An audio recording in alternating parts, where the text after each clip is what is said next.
Woman Jika, everyone. Woman Jika meaning welcome. My name is Auntie Julianne, and I'm an elder of the Wurundjeri Woi-wurrung people. And in recognition of doing my welcome to country, I'd like to pay my respects to my elders, past, present, future, and any elders that were here today. And I would also like to welcome you all here today. The Wurundjeri Woi-wurrung tribe consists of 3 families, the Nevins, the Terricks, and the Wandans, and I'm part of the Nevin family. The 3 families all descend from one woman called Annie Barratt, which makes us one big family. Annie Barratt is the youngest sister of William Barratt, a pioneer for Aboriginal people in the 19th century, fighting for equality and land rights. I'm here today to welcome you all to the land of my ancestors. We call the land within our tribal boundaries our country. The Kulin Nation, Kulin meaning man, is made up of 5 groups. They are the Wurundjeri Woi-wurrung, Boonwurrung, Tanarong, Watharong and Djajarong. And to give you an outline of the Wurundjeri country and the area we cover, Wurundjeri country extends from north to the Great Dividing Range, east to Mount Baw Baw, south to the Moorallic Creek and west to the Werribee River. We cover a diverse range of land from the mountains to the beach and everything in between. Many thousands of years ago, if an Aboriginal person from another tribe wanted to cross our boundary, they would have to sit at the boundary and wait for the Narragator, which is the headman, or an elder to come past to give permission to cross. Traditional Aboriginal culture was highly territorial, and visitors risked a violent reprisal for crossing a tribal or clan boundary without this permission, and this is how a welcome to country originated in our culture. Traditionally, being welcomed onto country meant you respected Bunjil's law. Bunjil, the wedge-tailed eagle, is our creator, and Wah, the crow, is our protector. And as long as you looked after the country, you had access to our waterways and our land resources. And when you enter our country, we ask that you respect our resources, our fauna, flora and water, as they are very special to us. And when you are ready to leave, we ask that you leave it the way you found it.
We have lots of council services that support our community.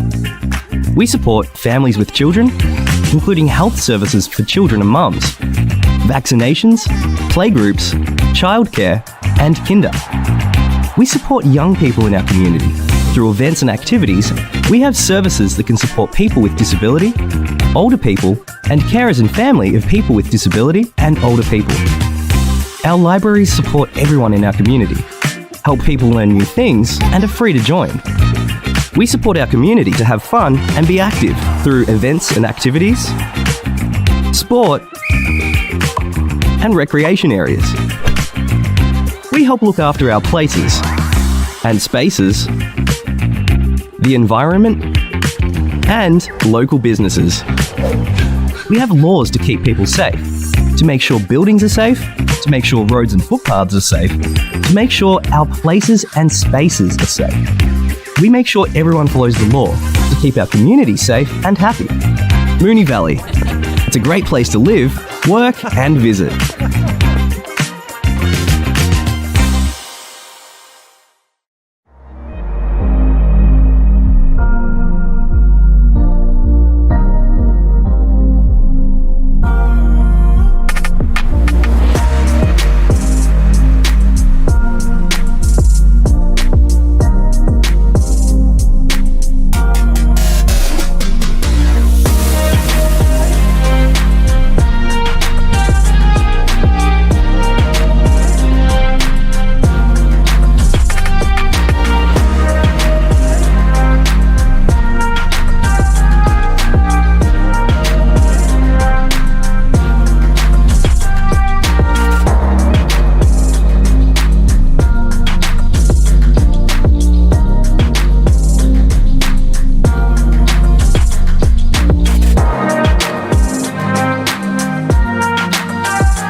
Welcome to the Council meeting.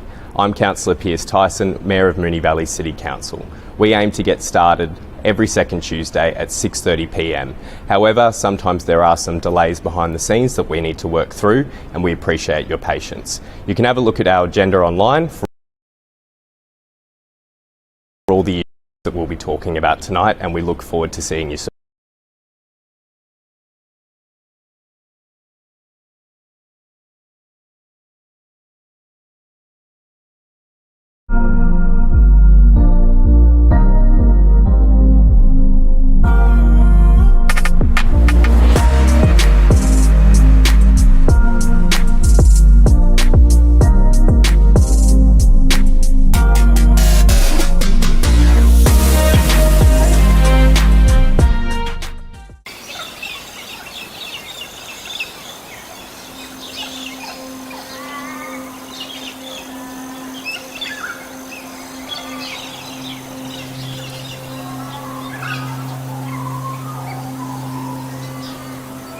Woman Jika, everyone. Woman Jika meaning welcome. My name is Auntie Julianne, and I'm an out of the Wurundjeri Woi-wurrung people. And in recognition of doing my welcome to country, I'd like to pay my respects to my elders, past, present, future, and any elders that were here today. And I would also like to welcome you all here today. The Wurundjeri Woi-wurrung tribe consists of three families: the Nevins, the Terricks, and the Wandans. And I'm part of the Nevin family. The three families all descend from one woman called Annie Barratt, which makes us one big family. Annie Barratt is the younger sister of William Barratt, a pioneer for Aboriginal people in the 19th century, fighting for equality and land rights. I'm here today to welcome you all to the land of my ancestors. We call the land within our tribal boundaries our country. The Kulin Nation, Kulin meaning man, is made up of 5 groups. They are the Wurundjeri Woi-wurrung, Boonwurrung, Tanarong, Watharong and Dja-dja-wurrung. And to give you an outline of the Wurundjeri country and the area we cover. Wurundjeri country extends from north to the Great Dividing Range, east to Mount Baw Baw, south to the Moolalic Creek and west to the Werribee River. We cover a diverse range of land from the mountains to the beach and everything in between. Many thousands of years ago, if an Aboriginal person from another tribe wanted to cross our boundary, They would have to sit at the boundary and wait for the Narragaeta, which is the headman, or an elder to come past to give permission to cross. Traditional Aboriginal culture was highly territorial, and visitors risked a violent reprisal for crossing a tribal or clan boundary without this permission, and this is how a welcome to country originated in our culture. Traditionally, being welcomed onto country meant you respected Bunjil's law. Bunjil, the wedge-tailed eagle, is our creator, and Wah the crow is our protector. And as long as you looked after the country, you had access to our waterways and our land resources. And when you enter our country, we ask that you respect our resources, our fauna, flora and water, as they are very special to us. And when you are ready to leave, we ask that you leave it the way you found it.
We have lots of council services that support our community. We support families with children, including health services for children and mums, vaccinations, playgroups, childcare, and kinder. We support young people in our community. Through events and activities, we have services that can support people with disability, older people, and carers and family of people with disability and older people. Our libraries support everyone in our community, help people learn new things, and are free to join. We support our community to have fun and be active through events and activities, sport, and recreation areas. We help look after our places and spaces, the environment, and local businesses. We have laws to keep people safe, to make sure buildings are safe, to make sure roads and footpaths are safe, to make sure our places and spaces are safe. We make sure everyone follows the law to keep our community safe and happy. Moonee Valley. It's a great place to live, work, and visit.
Welcome everyone to the Council meeting on the 10th of December 2024, which I now declare open at 6:36 p.m.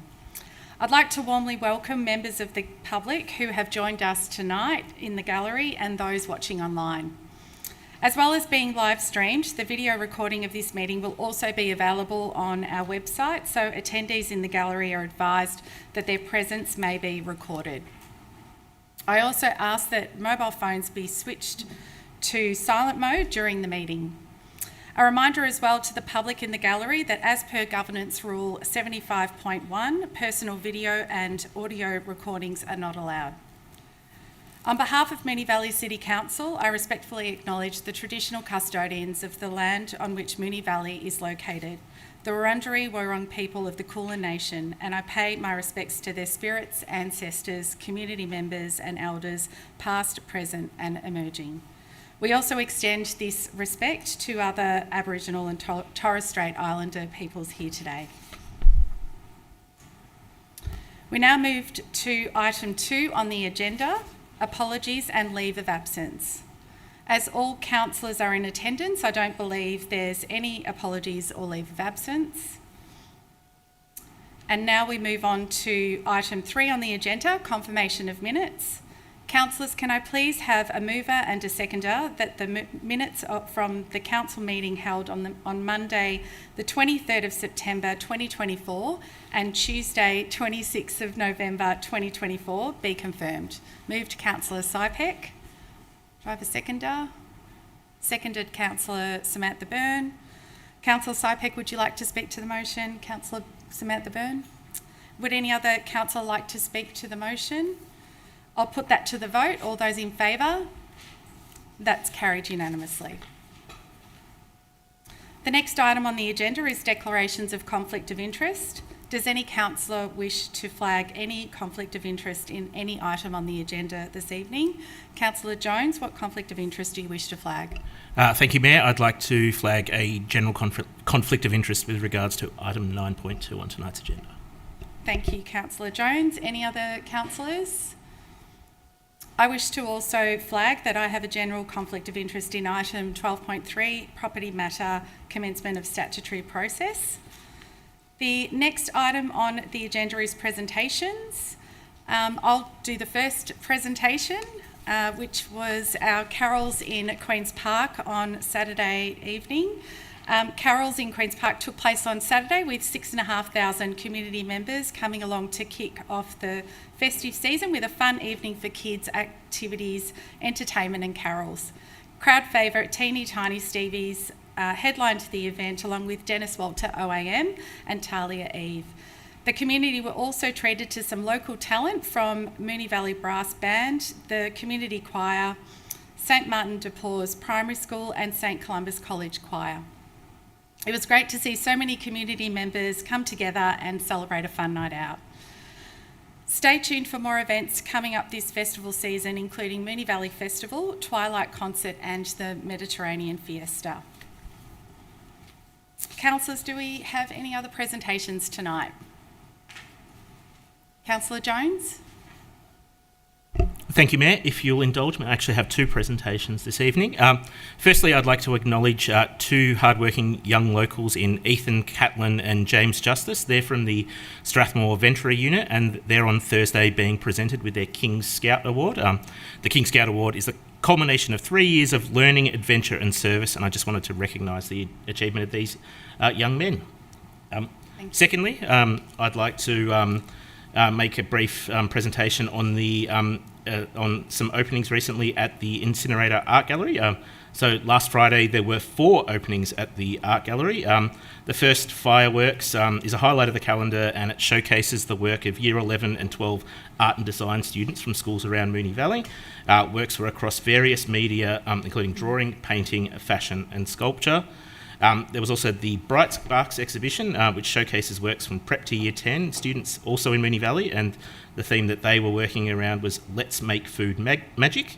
Another opening last Friday was Planting a Garden in My Head by Letitia Olivier Gargano, and this is an exhibition of hyper surreal playful food sculptures with a school holiday program that goes through on 16th of January for tweens.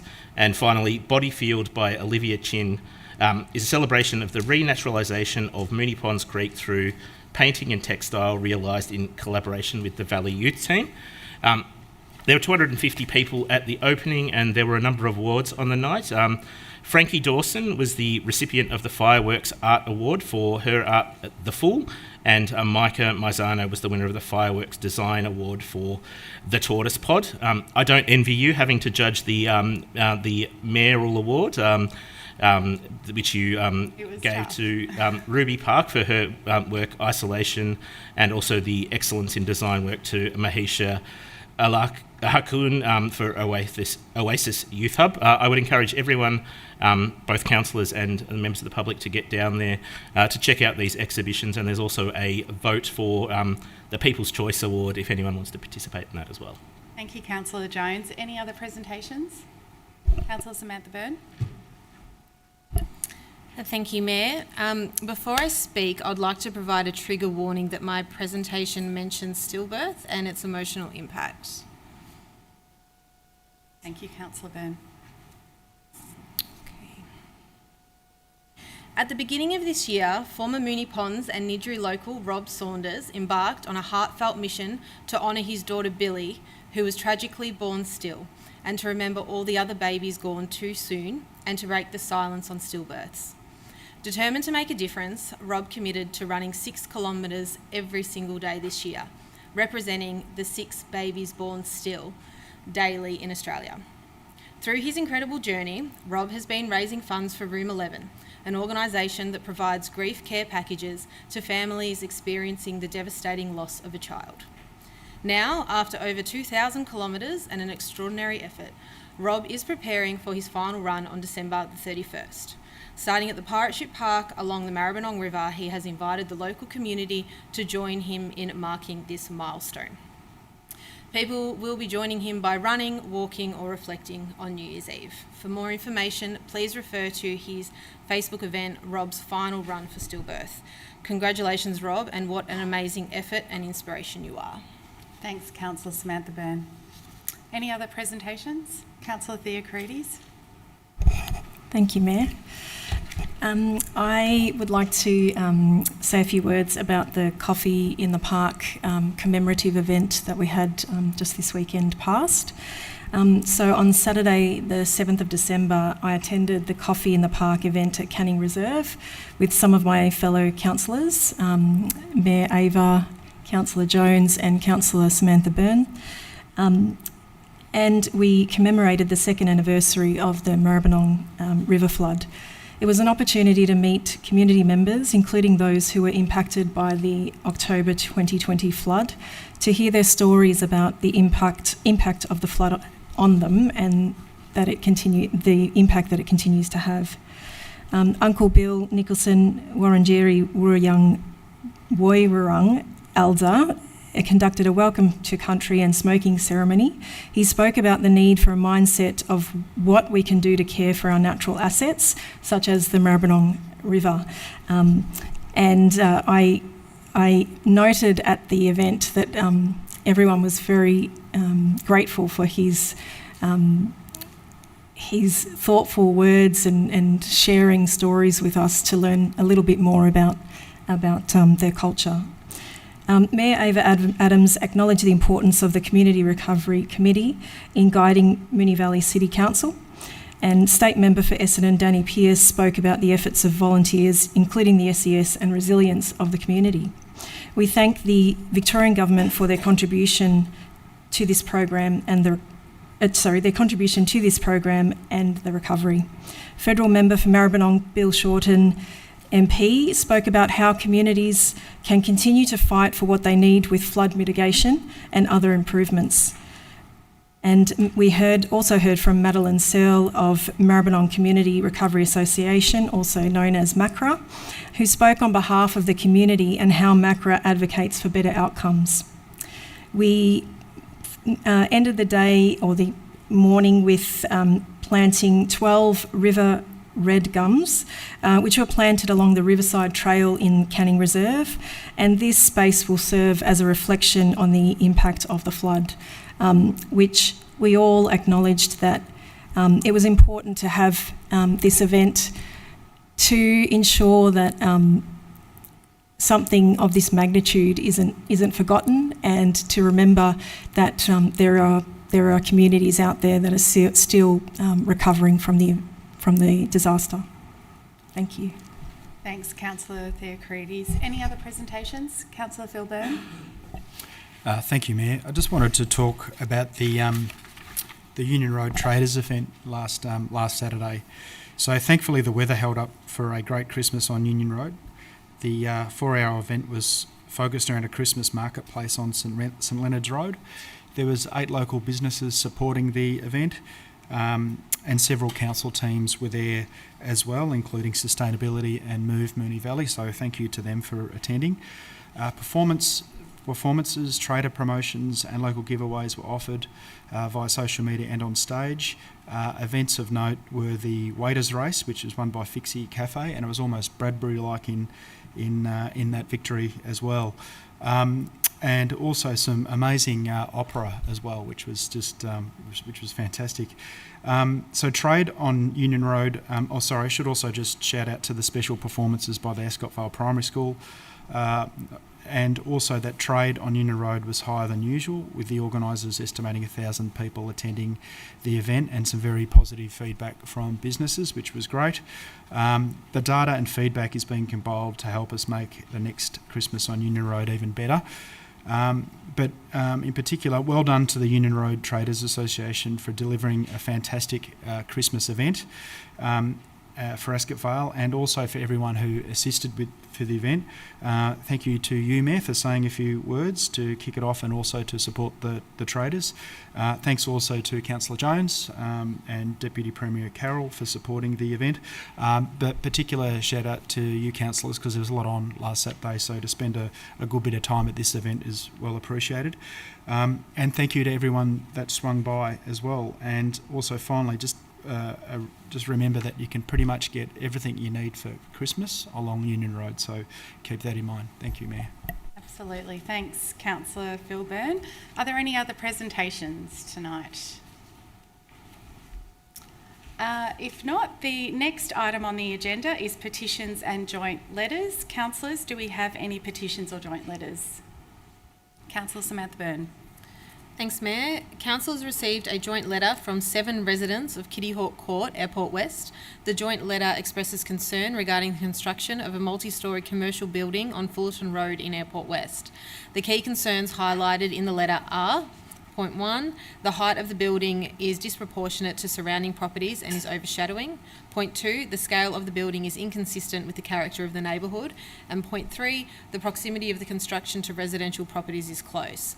The joint letter appeals to Council to review the implications of this project, consider the potential impacts on residents, and consider the opportunity for community consultation.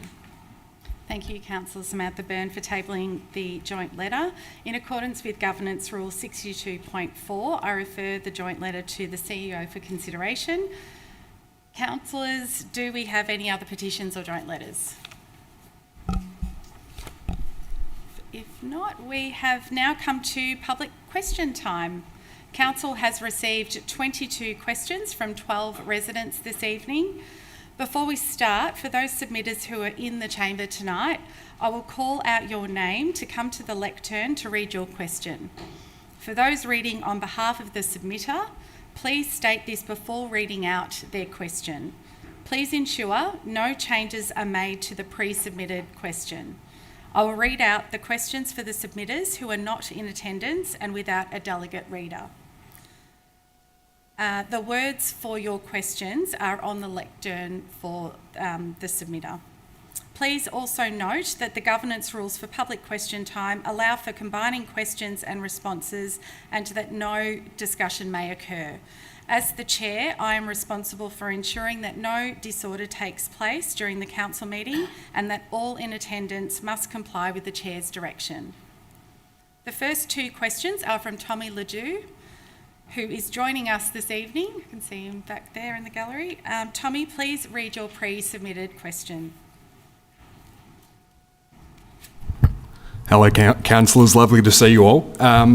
My first question, I'm aware of the report that the council submitted to the VPA regarding the proposed activity centres in Woodlands Ward of North Essendon and also in Nidri.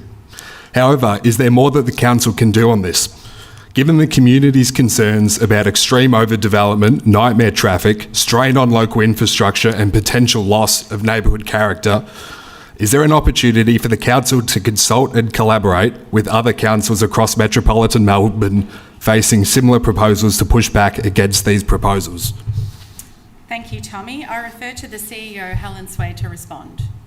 Thank you, Tommy. Through the Chair, Council has responded to the proposed activity centres formally through the Victoria Government submission process, and the Council officers have been consistently advocating to the Victoria Planning Authority on the potential impacts arising from the draft activity centre plans. Council officers have consulted with other affected councils who have raised similar concerns in the submissions to the draft activity centres. The Municipal Association of Victoria, which is the peak body for Victoria's local councils, has also lodged a submission on the activity centre programme to the Victoria Government, echoing many of Council's concerns and recommendations. Thank you. Right. Thank you. Sorry. Thank you, Tommy. Please ask your next confirmed question. Additionally, has there been any contact between the council and the local state members of Essendon and Nidri to address these concerns and advocate for appropriate planning and resources for our area? Thank you, Tommy. I refer to the CEO, Helen Sway, to respond. Thank you, Tommy. Through the Mayor, former Mayor Piers Tyson wrote to local members, the Honourable Ben Carroll MP and the Honourable Danny Pearson MP, sharing the MVCC submission and voiced the concerns of Council. More recently, Mayor Councillor Ava Adams, together with Deputy Mayor Councillor Frank Cosgrave and myself, have also met with local MPs Daniel Pearson and Ben Carroll to discuss the concerns raised by community members and to better understand the current status of the draft activity centre plans and the timeline for decision making. Discussions to date have been positive, and we are confident that our local members have deep appreciation of the community concerns and are actively pursuing reasonable and considered outcomes for our community. Thank you. Thank you. Thank you. Thanks, Tommy. Council has received 15 questions from 8 submitters on the topic of the Nidri Essendon Activity Centre plans. I will now call out each submitter to approach the stand and ask their question as provided. If you are reading a question on behalf of a submitter, please mention this before reading the question. After we have heard all of the questions, I will ask the CEO to provide a combined response. I invite Mrs. V. Hancock to read their question. Mrs. Hancock? She asked me to read it for her. Is that okay? Yep. Yep. Go ahead, please. Can you please state your name? Sure. Sure. My name's Kev. Thank you very much, various councillors, for your time. Mrs. V. Hancock's question. Sorry, excuse me, Kev. Could you just make sure that you speak? Thank you. So just sorry. Yeah, thanks. Mrs. V. Hancock lives in Market Street and is threatened with 6 levels appearing over her back fence, and therefore, for her children, her concern that she raises is, as you stood up for overdevelopment pre-election, can you now strongly vote? Sorry, I'll just ask you to read the question that's been submitted. Oh, I am. Oh, okay. Okay. Mrs. V. Hancock, I'm reading it word for word. As you stood up for overdevelopment pre-election, can you now strongly vote to protect us by voting no to passing motions against deemed to comply for the fringe zone? She told me that after she sent me, for the fringe zone, 5 to 6 levels and 5, 6, 8 and 10 levels automatic permitting. So she's asking for Thank you. a specific vote. Yeah, thanks, Kev. Now I'll invite David Roberts to read their question. David Roberts. I think David also nominated me. He indicated that he's working and he was trying to get out of work, but he expected it could be. That's okay. retained. Would you like me to read it on his behalf, Oh, or no, would you? I can read it. Thanks, Kev. No problem. Again, David Roberts passes his thanks to the councillors and requests they consider his deep concerns based on his fear for his kids' privacy. David Roberts' question 1 is, as we live directly behind the proposed fringe zone in a 1 to 2 storey residential area and would be greatly affected by any 6-storey development behind our property in regards to privacy and overshadowing, can you please now strongly vote to protect us by voting to pass motions against deemed to comply, again, someone's edited this, for the fringe zone, 5 to 6 level automatic permits? That's his first question. Thank you, Kev. And the second question?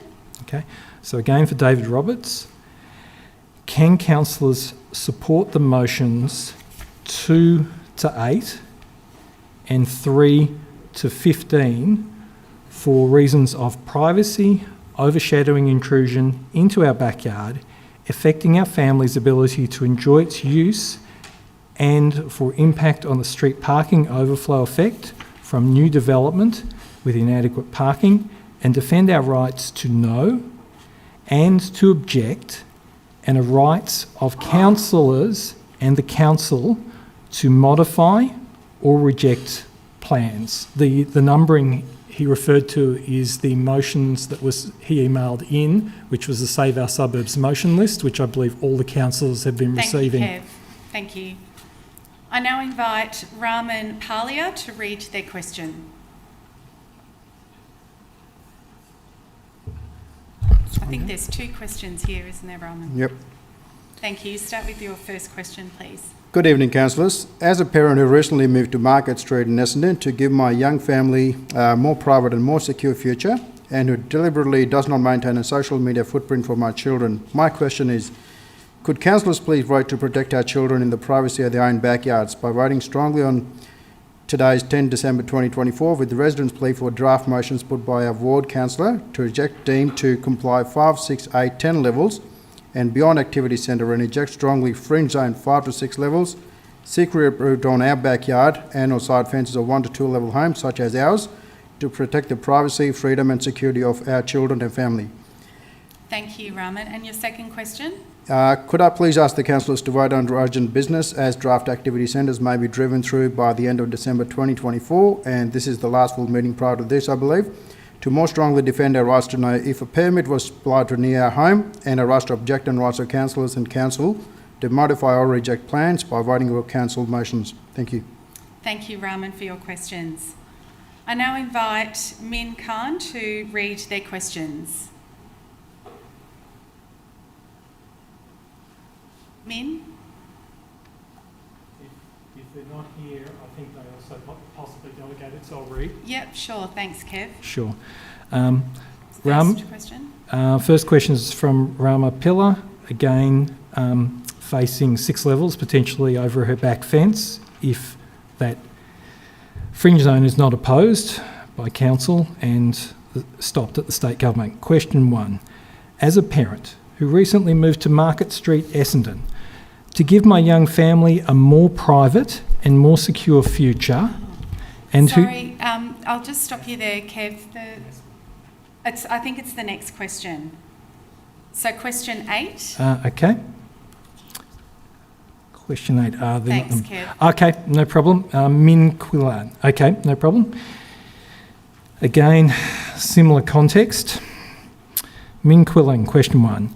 If the proposed draft Niddry Essendon Northern Activity Centre plan, approved, and massive dwellings are built, what is the City Council's plan to not increase Keilor Road and Mount Alexander traffic pressure? Which is Thank you. question and the 1. Next question? And her question 2 is, how to make sure our community stays safety and security is not going to get worse as a consequence of the massive influx. Thank you, Kev. Now I invite you to come back onto the stand to read your questions. Okay. Firstly, thank you to the councillors for your courtesy and time prior to this in calls and receiving emails from many of the residents here and beyond tonight. My first question is, as a parent who has frequently mined kids in our private and safe backyard, their privacy and their ability to play in the sun and complete safety is threatened by the fringe zone 5 to 6 levels.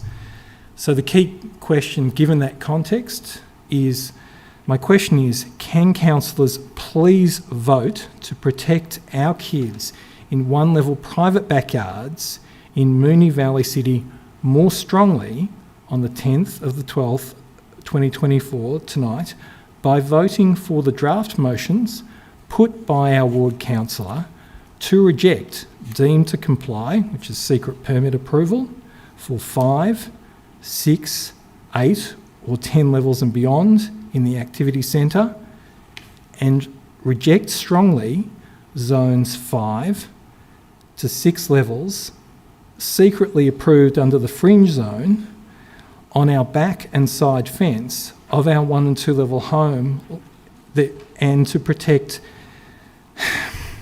our kids and our family security, please. Thank you, Kev. And your second question? Question 2 is, my second question is procedurally, I ask councillors, can you vote under urgent business as a draft activity centre may be driven through by the end of December 2024, and this is the last full meeting pre that, to more strongly defend our rights to know if a permit was applied for near us, and right to object, and rights of councillors to modify or reject plans by voting for our ward councillors' motions. Can you please? Thank you, Kev. I now invite Maria Marazita to read their questions.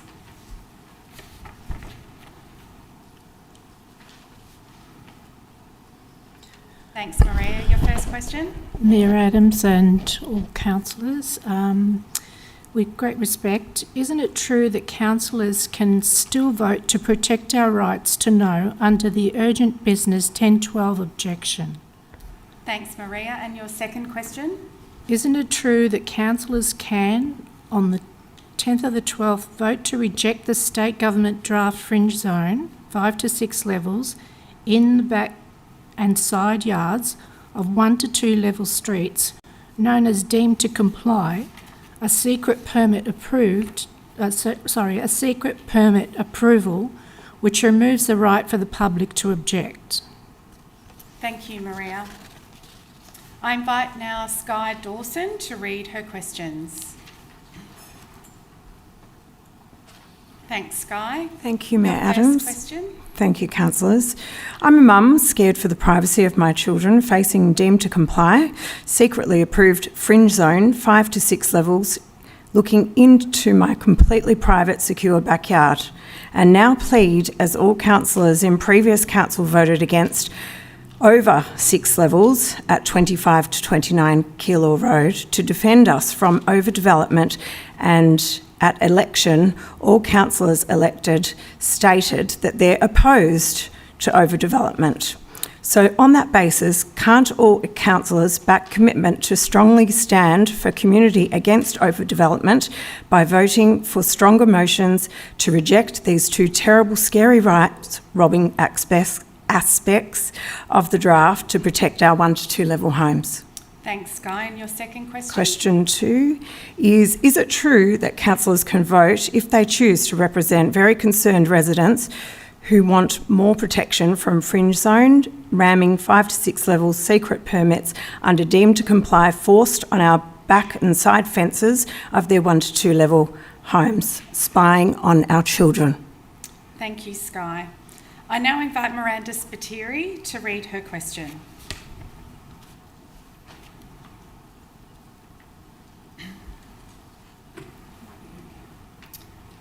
Is Miranda here? Oh, yes. You made it terrific. Thanks, Miranda. Right. Good evening, and thank you for taking the time to hear my question. I'm a mum of 3, and I'm concerned that if Moonee Valley Council does not object firmly against the state government's draft plan now, we as a whole, that includes you, the council, and the residents of Moonee Valley, will be left with no rights to object the future to prevent unwanted overdevelopment in our communities under the Deemed to Comply Act. I implore you to look within yourselves and ask the question, why did I choose to live here? And why did I choose to sit on council?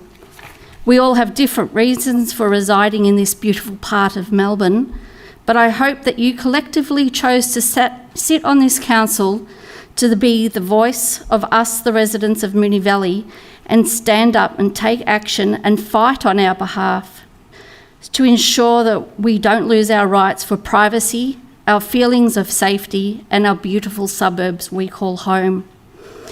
I'm not opposed to development and keeping our streetscapes looking fresh and lively and introducing new business opportunities, but I am opposed to overdevelopment. High-density living, taking away our rights to object to future developments, this is not a productive path to go down.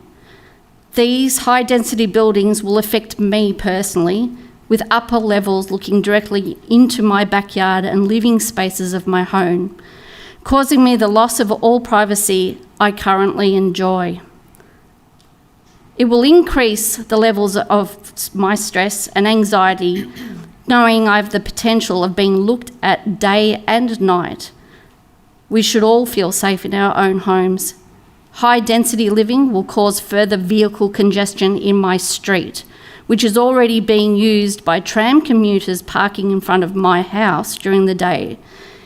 If parkings for residents and visitors is not addressed properly in the new builds, parking on the surrounding streets will be virtually impossible. So my question tonight is, will you reject the entire draft plan for Essendon North and Niddrie activity centres, in particular the deemed to comply automatic approvals of 3 to 6 levels being built in what is currently a 1 to 2 level residential area, and the deemed to comply of automatic approval for 6 to 10 levels, with the possibility of going even higher in what will be rezoned the activity centre? Thank you. Thank you, Miranda, for your question. Before I refer it to the CEO for a response, I am pleased to advise that Deputy Mayor Councillor Fran Cosgrove, CEO Helen Sway and myself met with Minister Pearson, member for Essendon, on the 6th of December to discuss the concerns of the residents raised with councillors. The Minister was generous with his time and actively listened. I was also able to have a meeting with Deputy Premier Ben Carroll, together with the CEO Helen Sway, on the 7th of December to discuss the concerns of residents raised with councillors. The Deputy Premier expressed his deep appreciation to me for sharing with him directly the feedback councillors are receiving with regard to the activity centre plans, and told me that he also shares local community concerns and is fighting really hard to have these considered. Both the Deputy Premier and Minister Pearson made a commitment to share the endorsed Moonee Valley City Council position, as well as residents' views with Minister Kilkenny. Now, under Governance Rule 61.5, a combined response will be provided in response to the key issues raised from the questions submitted. I now refer to the CEO, Helen Swee, to respond. Thank you. Thank you, everyone, for your questions. Through the Mayor, Council has responded to the proposed activity centres formally through the Victorian Government submission process and sent a copy of its submission to local members of Parliament. Council's submission is explicit in its non-support of the draft activity centre plans. The submission is well considered, robust, and sufficiently expresses Council's concerns with these plans, including the lack of detail provided, lack of procedural fairness, and inadequate community consultation. Council's more recent actions regarding this matter, as our Mayor mentioned, include meetings with local MPs to convey community feedback and better understand the current status of the draft activity center plans and the timeline for decision making. Discussions to date have been positive, and we are confident that our local members have deep appreciation of the community concerns and are actively pursuing reasonable and considered outcomes for our community. Regarding car parking matters, Council manages on-street parking in accordance with its municipal parking management strategy. Like all streets in the network, Council will continue to monitor the demand for on-street parking and, where appropriate, implement targeted solutions to manage the needs of the community. The draft Nidri and North Essendon Activity Centre plans have been developed by the Victoria Government. Part of the reasoning behind the Victoria Government plans has been explained to be the availability of public transport service in these areas, reducing the need for private vehicles for transport as Melbourne continues to grow. Council also actively encourages active and sustainable transport across the municipality. We therefore welcome the announcement of upgraded trams to the network and look forward to improvements to existing infrastructure and service on both Kilo Road and Mount Alexander Road. Our NV 2040 community vision celebrates a Moonee Valley where people are healthy and safe. Council works towards this vision by following a whole-of-community approach to community safety. Our City Safety Amenity Department ensures compliance with city laws across Moonee Valley, and Council regularly liaises with local law enforcement and other community safety agencies, including Victoria Police and Specialist Violence Prevention Services, to share information to ensure ongoing community safety. Thank you. Thank you again. Thanks, Helen, and thank you again to all the submitters. The next two questions are from Alex Mungle, who is not joining us this evening. Under Governance Rule 61.10, Alex's two questions have been grouped together and a single response provided. So on behalf of Alex, their question reads, "Thank you for supporting an e-scooter rental program for Moonee Valley to help us get around.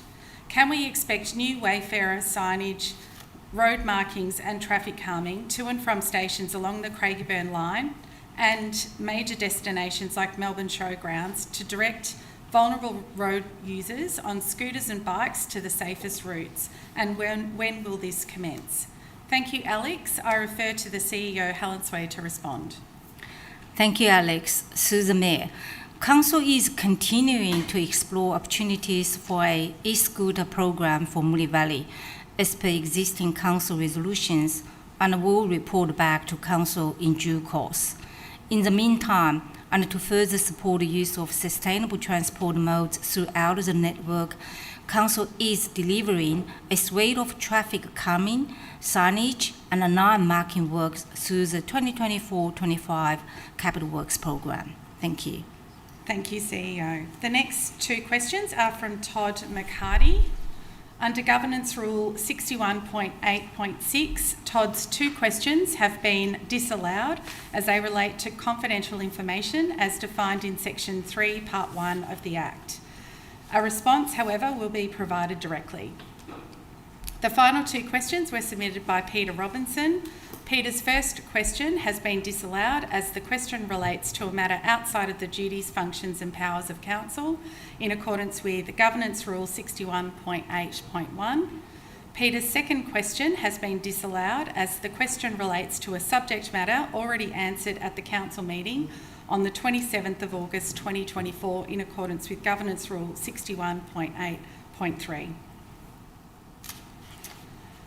Item 8 on the agenda is reports from delegates. Councillors, do we have any reports as delegates? Councillor Jones.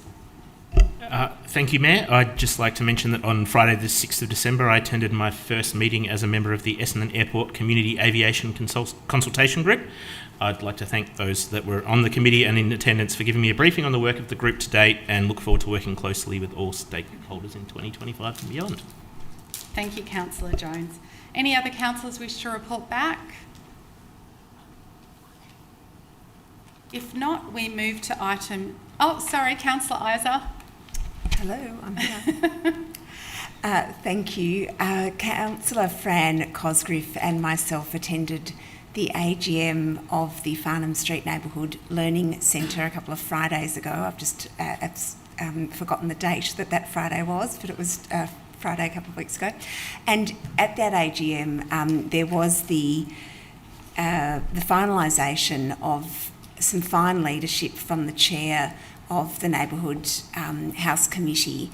Emma King has been the chair of the committee for 6 years. Emma's a fabulous leader of our community, holding positions at VCOS and other organisations that do terrific advocacy work. And we've been very, very lucky to have Emma as the chair of the committee for 6 years. So I wish to thank her for her voluntary work on that, and welcome Karen as the new chair for the committee. Thank you. Thank you, Councillor Isa. We now move to item... I'll just call for councillors if there's any more reports from delegates. Just want to make sure I haven't missed anybody. We now move to item 9, which is reports. The first report is item 9.1, priority projects, implementation update, including the council plan and health plan, Q1 2024 to 25, July to September. Councillors, the officer's recommendation is shown on the screen. Do I have a motion? Councillor Theocrides.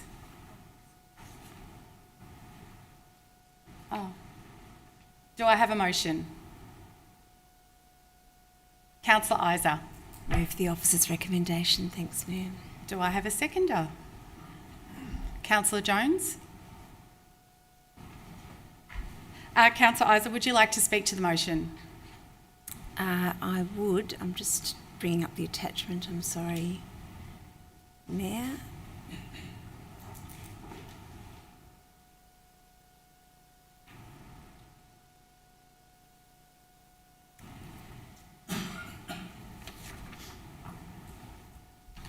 So this is one of our quarterly report backs. We've got a number of these on the agenda tonight, where we're receiving the quarter from July to September reports to council on a number of things that we need to inform our community of. And this is the first of those, and it's the report back on our priorities that we set as part of our budget process. And these are really important items that we've decided as a council are at the top of our list of things that we're asking the organisation to implement during the financial year.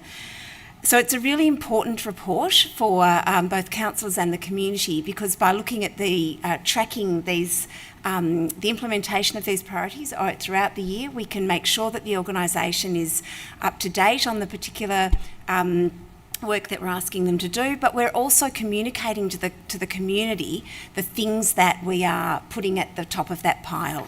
And so just really briefly, I always really encourage people, if they want to get a snapshot of the work that council's doing, this report in particular is a really useful one for a quick flick through to see what we've, as I say, put at the top of the pile and what we're actually doing. And I'm just going to mention the 3 things that are in fact on the first page, because they're all things that I've been really excited that we're doing this year. The first one is the Let's Go Zero community behaviour campaign that's about our climate change response, and the team's been doing some fantastic work on that on socials to really build that community awareness. The other one's the Youth Fest events, and our youth team have had some wonderful events over the first quarter. There was a Punk Never Dies festival at the Flemington Hub, and the annual festival in the Queen's Park that the youth team put together. terrific event. And the third one, just in that front page, is the new Pocket Park in Flemington, which I just keep getting such compliments from the community about. And I know it took about 6 years to do, and it was, we all learnt a lot about turning petrol stations into open space, but I hope the officers take the credit that's due to them for working through that. The park looks amazing, people love it, and I'm glad that we've finished that. Thanks. Thanks, Councillor Isa. Councillor Jones, would you like to speak to the motion? Thank you, Mayor. Just briefly, I'd like to acknowledge and congratulate council staff on the fact that to date 97% of council initiatives are on track in delivering the plan. I think that's excellent work. Would any other councillor like to speak to the item? Councillor Theocrides. Thank you, Mayor. I just wanted to also acknowledge a handful of priority projects that are currently on track, and it's great to see that they are on track. One of them being in the pillar of section of Beautiful. I know that over the years there have been a lot of community contact with regards to public toilets in the municipality. So I'm very glad to see that the public toilet strategy was endorsed by Council on the 27th of August of this year, and it's looking like it's on track.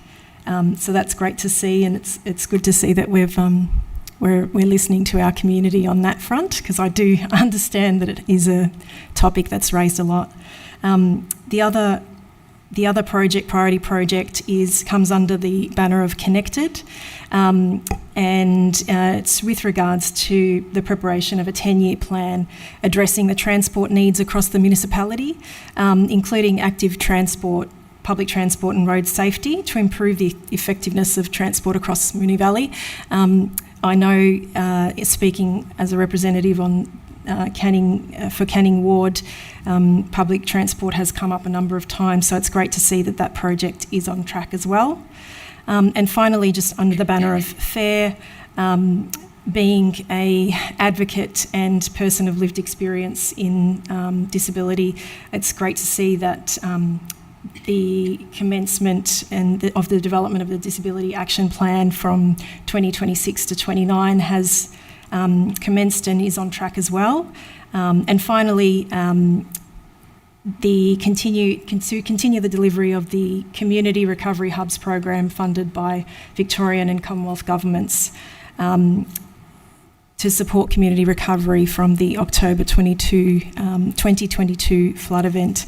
As I mentioned in my presentations, we do have a great number of community members that are still in that process of recovery, and it's great to see that project is on track as well. Thank you. Would any other council like to speak to the item? If not, I'll put that to the vote. All those in favour? And that's carried unanimously.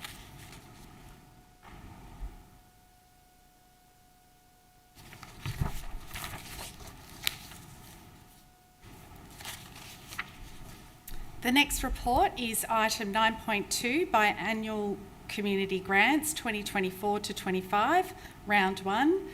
Councillor Jones, you have declared a conflict. What is the nature of your conflict? Thank you, Mayor. As flagged earlier, I'd like to note a general conflict of interest related to this item. One of the applications for a grant in this round of applications was from the Niddrie Traders Association, and I was the president of the Traders Association at the time that application was submitted. Thank you, Councillor Jones. We'll just wait for you to leave the chamber.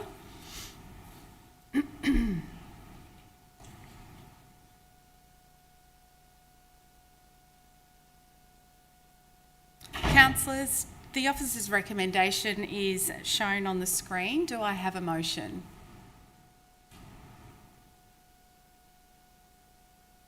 Councillor Isa. Move the officer's recommendation. Thanks, Mayor. Do I have a seconder? Councillor Theocrides. Councillor Isa, would you like to speak to the motion?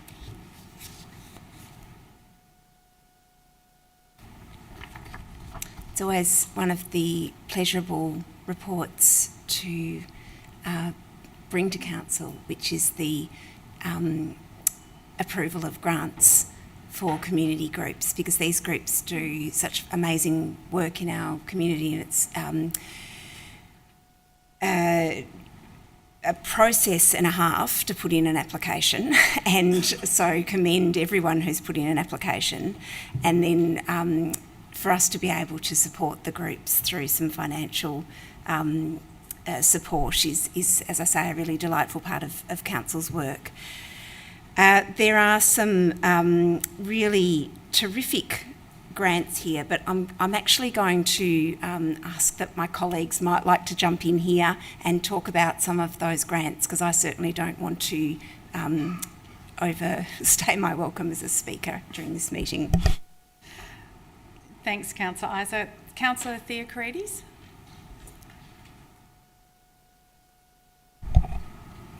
Thanks, Mayor. I won't take much time of the floor either, but I did want to highlight two projects that caught my interest, and that was one by Moonee Valley Sustainability Incorporated in activating nature strips. I think that from residents that I've been speaking to about activating nature strips and the local rules that have changed with regards to that, not many know about that. So it's really great to see that Moonee Valley Sustainability is continuing to educate our municipality about how they can activate nature strips within our guidelines. The second project that I was very glad to see that they received or will be receiving funding is the Men's Table, who are working to, and apologies if one of the words in the project's title triggers anyone. It's just a word that mentions suicide. Their project name is Reducing Loneliness and Preventing Suicide in Moonee Valley, and I believe that given the group's name, the Men's Table, I think it's a fantastic project to assist in that area and help us to improve the mental health in our municipality, as we know that's one of the priorities. Thank you. Thank you. Would any other councillor like to speak? Councillor Samantha Byrne. Thanks, Mayor. I'd like to move an amendment, please. What is your amendment? Under point C, after the words will be published, to add in the words with correct wards, and then continue the sentence on council's website following council endorsement. Thank you, Councillor Byrne. Do I have a seconder? Councillor Sypek. Councillor Byrne, would you like to speak to the motion, to the amendment? Sorry. Sure. When the agenda was published, it was noted that there was just some mismatching of some wards, which unfortunately tried to get fixed, but in the published agenda it wasn't fixed. So this just allows the CEO and her team to correct the wards for any mistakes that get picked up. Thank you. Councillor Sypek, would you like to speak? Typo. Would any other councillor like to speak to the amendment? If not, I'll put that to the vote. All those in favour? That's carried unanimously. Now revert back to the substantive, which is on the screen. Would any other councillor like to speak to the motion? Oh, Councillor Byrne, would you like to continue speaking? No. Any other councillor like to speak to the motion? If not, I'll put that to the vote. All those in favour? And that's carried unanimously. We'll now invite Councillor Jones to return to the chamber.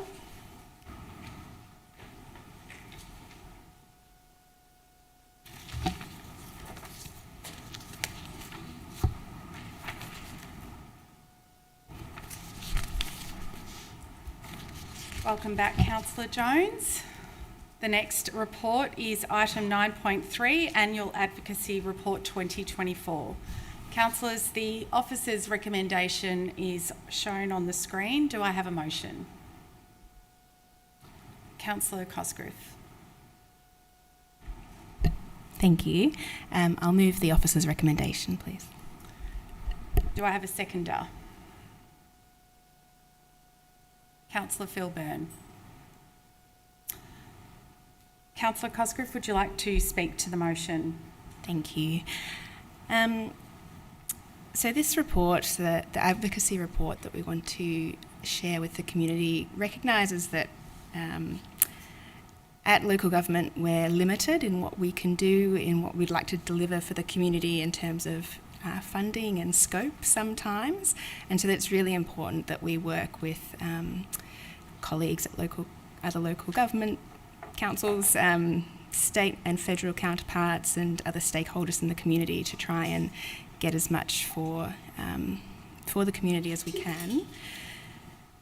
The report highlights the actions over the last 12 months of councillors and of council officers to that end. And some of the highlights in the report for me, well, I think for everyone, includes the more than $20 million in funding that was secured for our kindergartens. And another standout to me was the commitment from Melbourne Airport to build a station at Airport West, Keilor East, which is very exciting. And hopefully by publishing this, the community can have a look too at all the other amazing, or the other important advocacy work that's being done behind the scenes at council. Thanks. Thank you, Councillor Cosgrove. Councillor Phil Byrne, would you like to speak to the motion? Thank you, Mayor. Just to acknowledge the good work of council and to acknowledge the fact that we don't operate in a vacuum, and it's an excellent piece of work. Thank you, Councillor Byrne. Would any other council like to speak to the item? Councillor Theocharides. Thank you, Mayor. I just wanted to highlight one of the achievements in the report being through the advocacy over the many, many years with Victorian Government to review school zones in Avondale Heights. From 2025, students living in Avondale Heights will be zoned to Essendon Keilor College and Rose Hill Secondary College as opposed to over the river, which I believe is a great step in the right direction for the Canning ward. It was very difficult for people to cross the river to bring their children there or their high school students to their zoned schools. So this is a great achievement. So I applaud the advocacy on behalf on that note. Also, just in, I suppose, to further what I mentioned before as priority projects and one of the grants, some advocacy letters that went out, one in December 2023 for the extension of tram services to Avondale Heights and Keilor East. I know that Canning Ward residents have been advocating for a long time, so it was great to see the advocacy letters that went out. And as Deputy Mayor Fran Cosgrove mentioned, you'll be able to read further details in the annual advocacy report for this year. And the second advocacy letter was written in April 2024 with regards to youth mental health services and the need for a headspace in Moonee Valley. So I was very, very pleased to see those two advocacy letters, and well done to council officers. Thank you, Councillor Theocharides. Would any other council like to speak to the item? If not, I'll put that to the vote. All those in favour? And that's carried unanimously.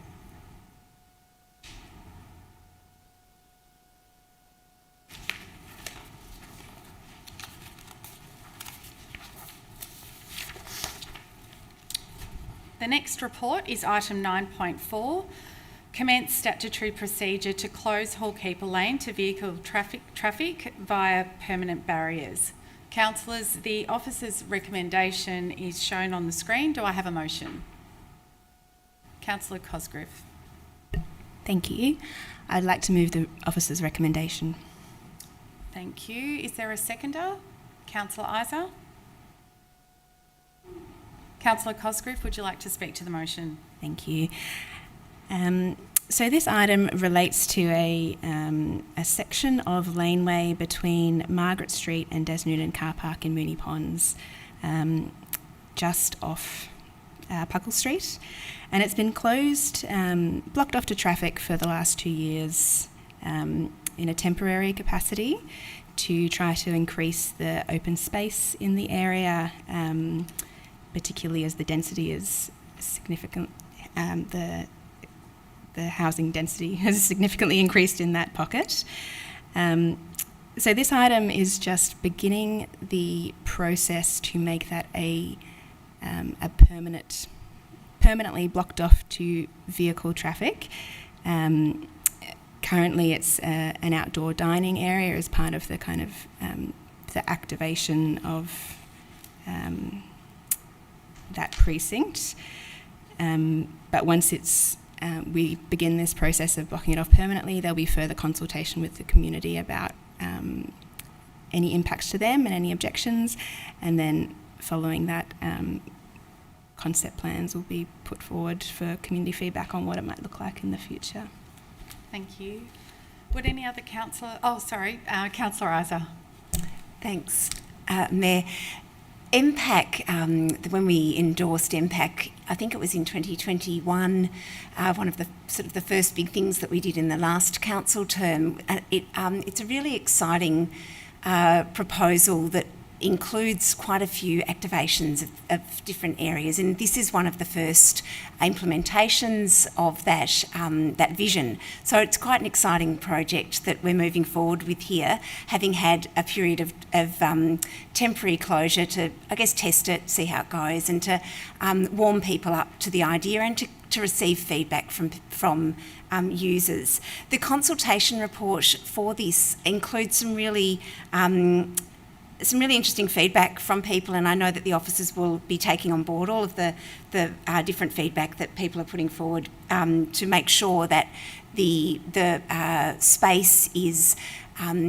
there's a sense of public ownership of the space, although businesses will be able to use, and at cost, to use some of that space for outdoor dining. There's also suggestions around how to make it visually appealing and how to make it comfortable for people. So there's some really good suggestions, and thanks to people for providing that input. The process from here, as Councillor Cosgriff outlined, is that there is a submission process. It's a statutory process that we're commencing here, and people will be able to make submissions to that process, and there will be a hearing. I don't think if there's a date actually set, but there will be a hearing early next year, I think it will be, where submitters will be able to present any particular feedback to move us through the different stages of this statutory process. Thank you, Councillor Isa. Any other councillor like to speak to the item? If not, I'll put that to the vote. All those in favour? And that's carried unanimously.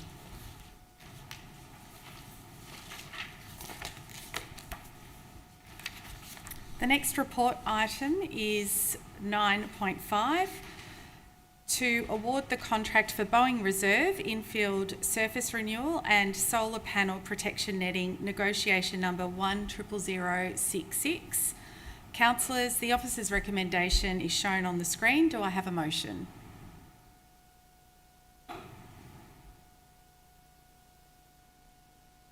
Councillor Jones? Do I have a seconder? Councillor Philburn? Councillor Jones, would you like to speak to the motion? I'm just happy to move the officer's recommendation and everything that's mentioned in the reports. Councillor Philburn? No, thank you, Mayor. Just move it along. Would any other councillor like to speak to the item? Councillor Isa? Thanks to officers for the work that has been put to progressing this. It's been quite some time because we had sort of a stalling in the process a number of years ago. The project needed to be bigger than we had anticipated, and there needed to be some further funding and resources allocated to it. At the budget last year, we did just question whether the the amount that was put forward to us by officers. We took some time to interrogate that because it had jumped in cost considerably, and we wanted to make sure also, because this involves some synthetic turf, I guess, we wanted to make sure that the environmental sensitivities around that were also well and truly considered. So this has gone through quite a few stages, and it's really pleasing to be at this stage now where we can award the tender, and I'm sure that the users of this particular space, and it's not in my ward, so I defer to Councillor Jones. I believe it's in Councillor Jones's ward, but I'm sure that the users of the space in that ward will be really relieved to see us progressing at this stage. Thanks. Thank you, Councillor Isa. Would any other councillor like to speak to the item? If not, I'll put that to the vote. All those in favour? And that's carried unanimously.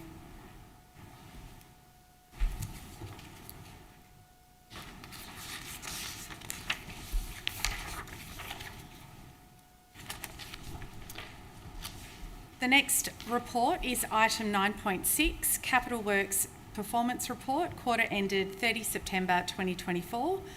Councillors, the officer's recommendation is shown on the screen. Do I have a motion?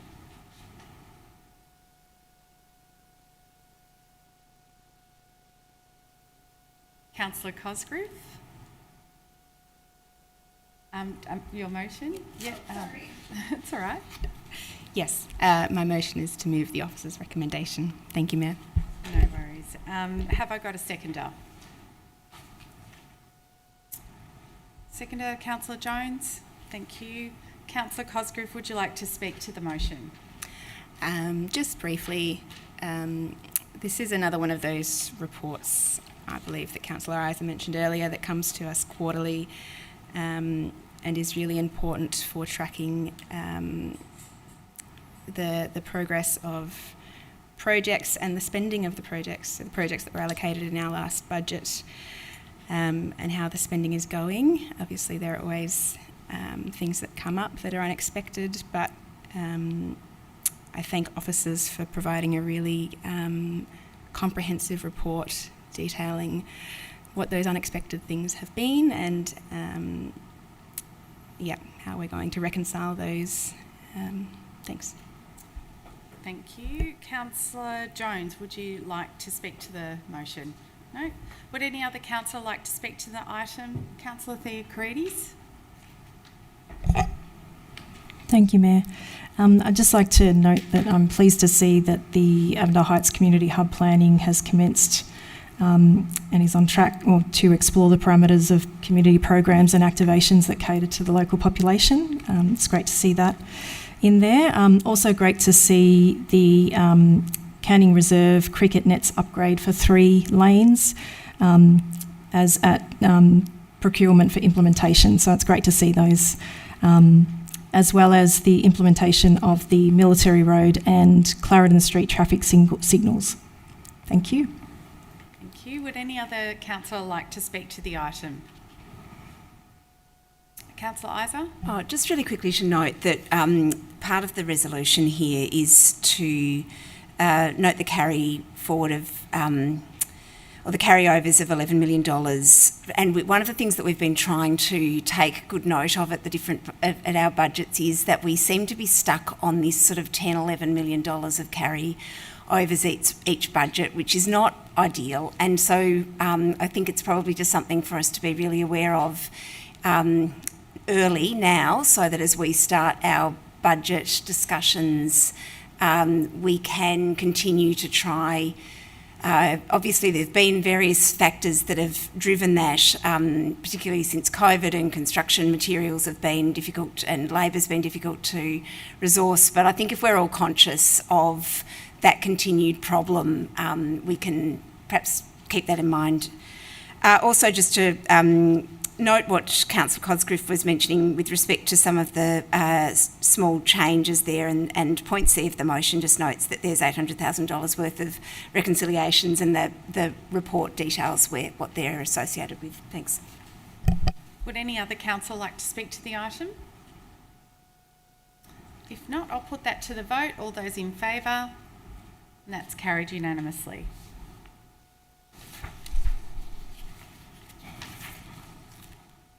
The next report is item 9.7, Quarterly Financial Performance Report and Declaration of Council Expenses. Councillors, the officer's recommendation is shown on the screen. Do I have a motion?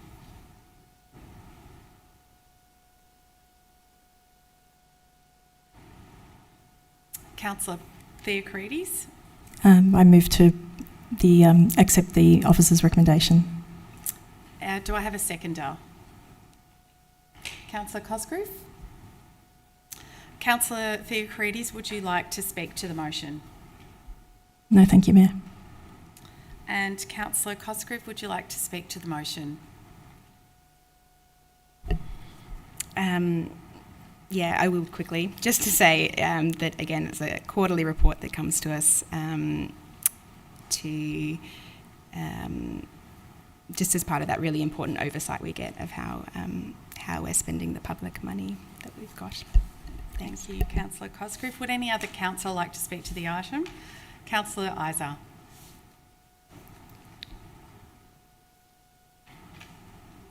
Okay, Councillor Jones.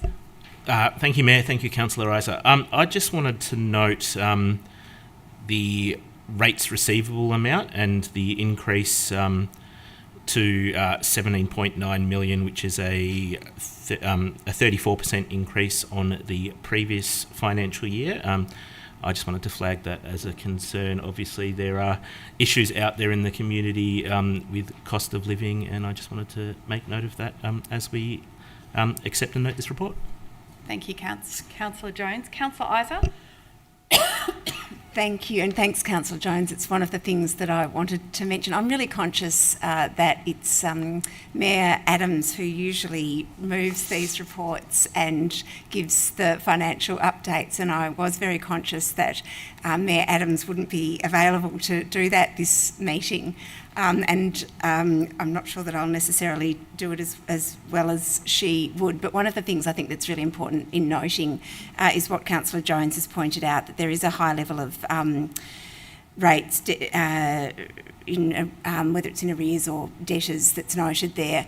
What is important to also note, though, is that Council does have, Council invites anyone who's experiencing difficulty with rates to contact the officers, and there's help, there's assistance available to put in place appropriate plans. And I do note that the report says that since the start of this financial year, 652 ratepayers have applied for payment arrangements. So if people are experiencing difficulty, please don't hesitate to contact Council to seek some assistance in putting in place some payment arrangements. That was perhaps all I'll add for the moment, and I'll hope that next quarter we can provide the sort of information summary that Mayor Adams has been able to provide for us over the past few years. So thanks. Thanks, Councillor Isa. Would anybody else like to speak to the item? If not, I'll put that to the vote. All those in favour? And that's carried unanimously.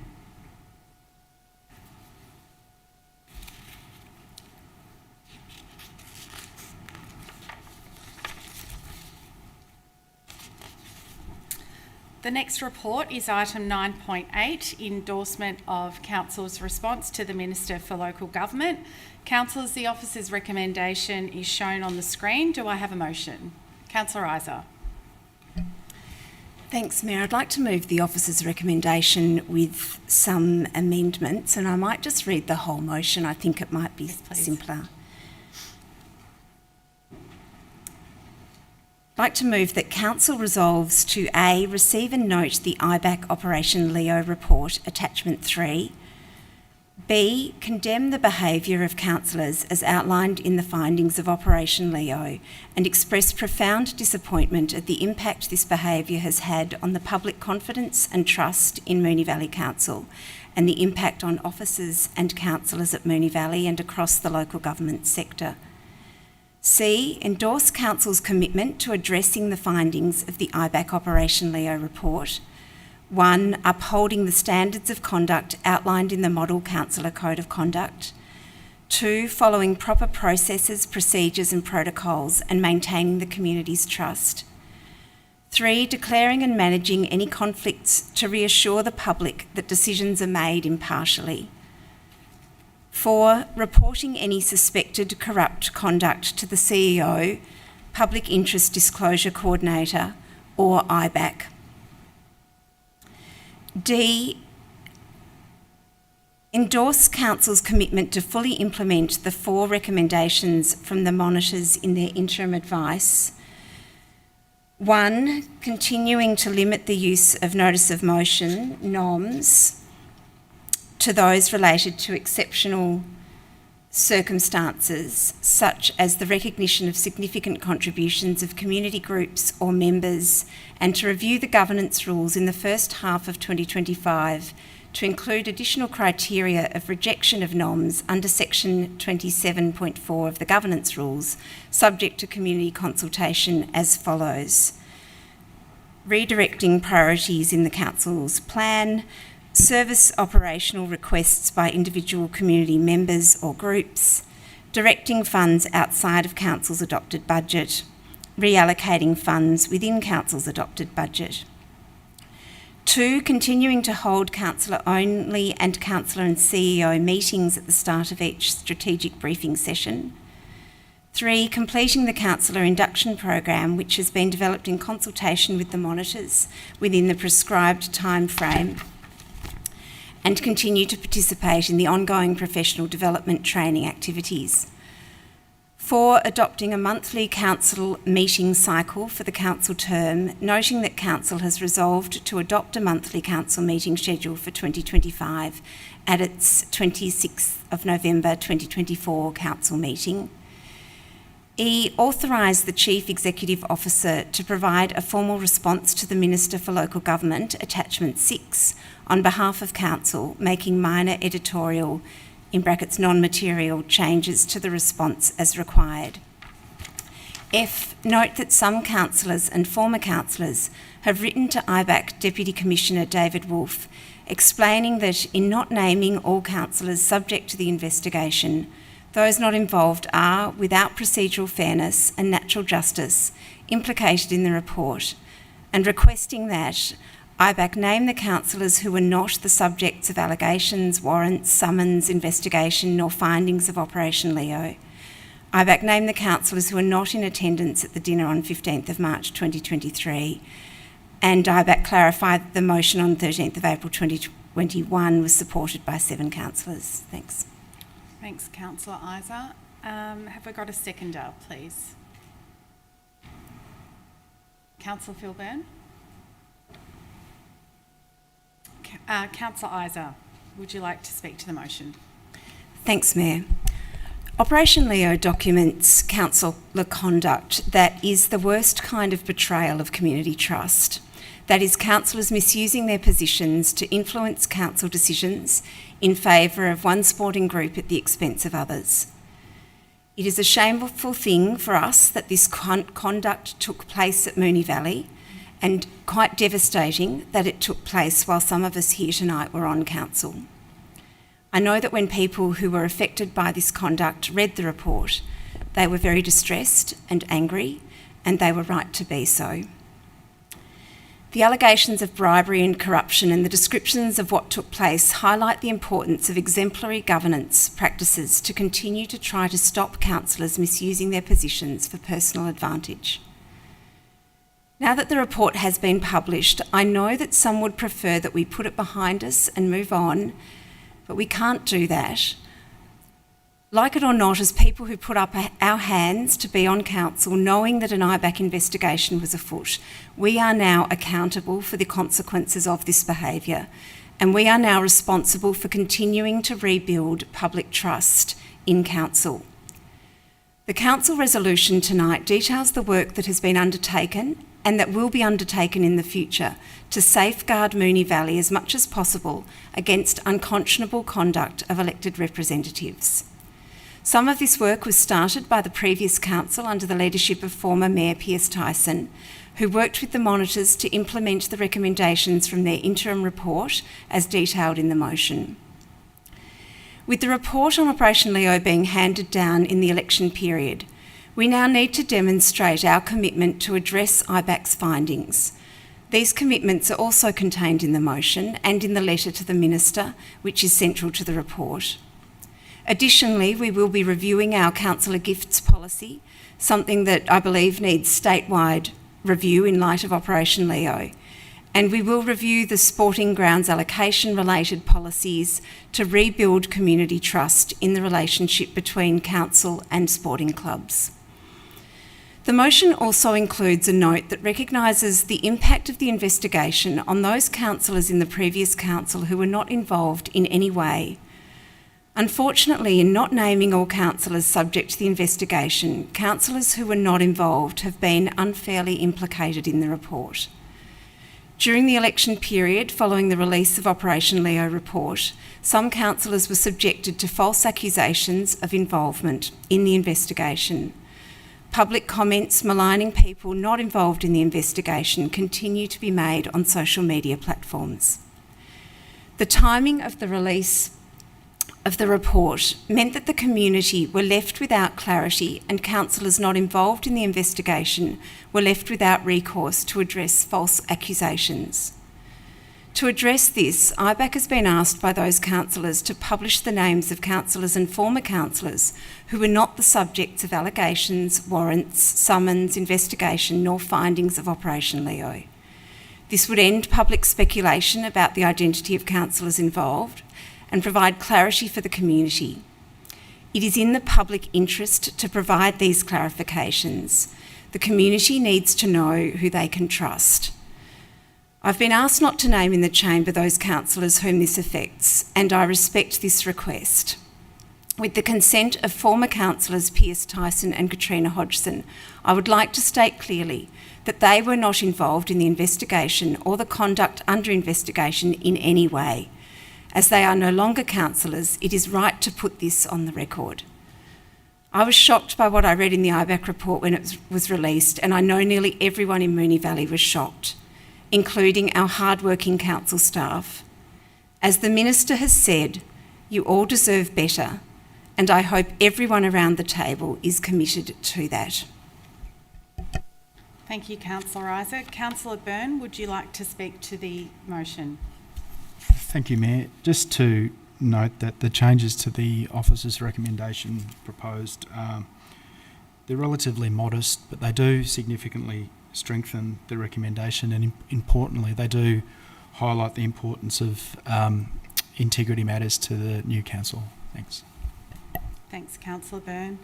Would any other councillor like to speak to the item? Councillor Jones? I'd actually like to raise a point of order under section 28 and ask that you consider not allowing item F, because in not naming who's written the letter, it is vague and unclear, and it could be assumed that councillors are parties to that letter that weren't. And also, I don't know that it's in the powers of council to actually ask IBAC to do anything. And in making requests of IBAC, I would say that that's potentially outside the powers of council to do. Thanks, Councillor Jones. I will consider your point of order. And I might just seek an adjournment for 10 minutes just to confer with governance and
Welcome back, everybody. It's 8 p.m.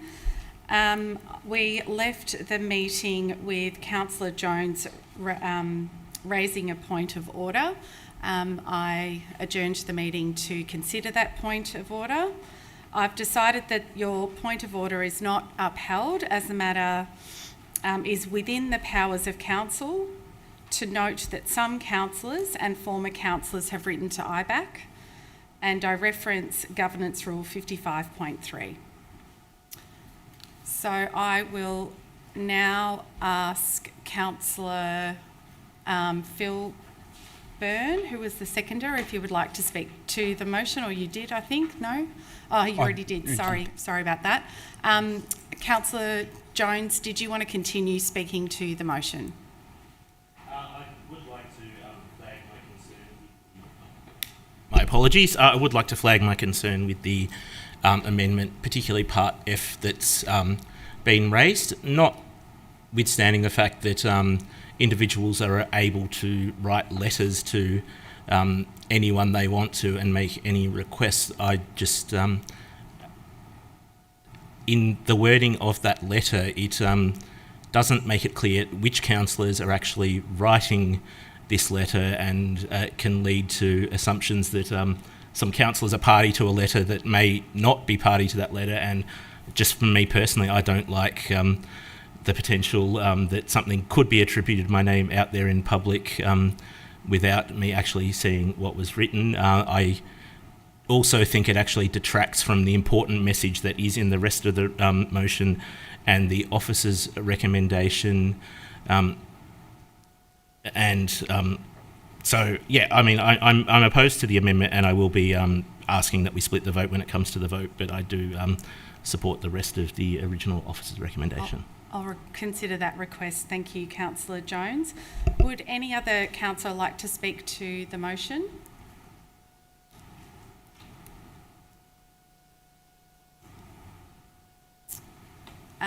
Councillor Isa, would you like a right of reply?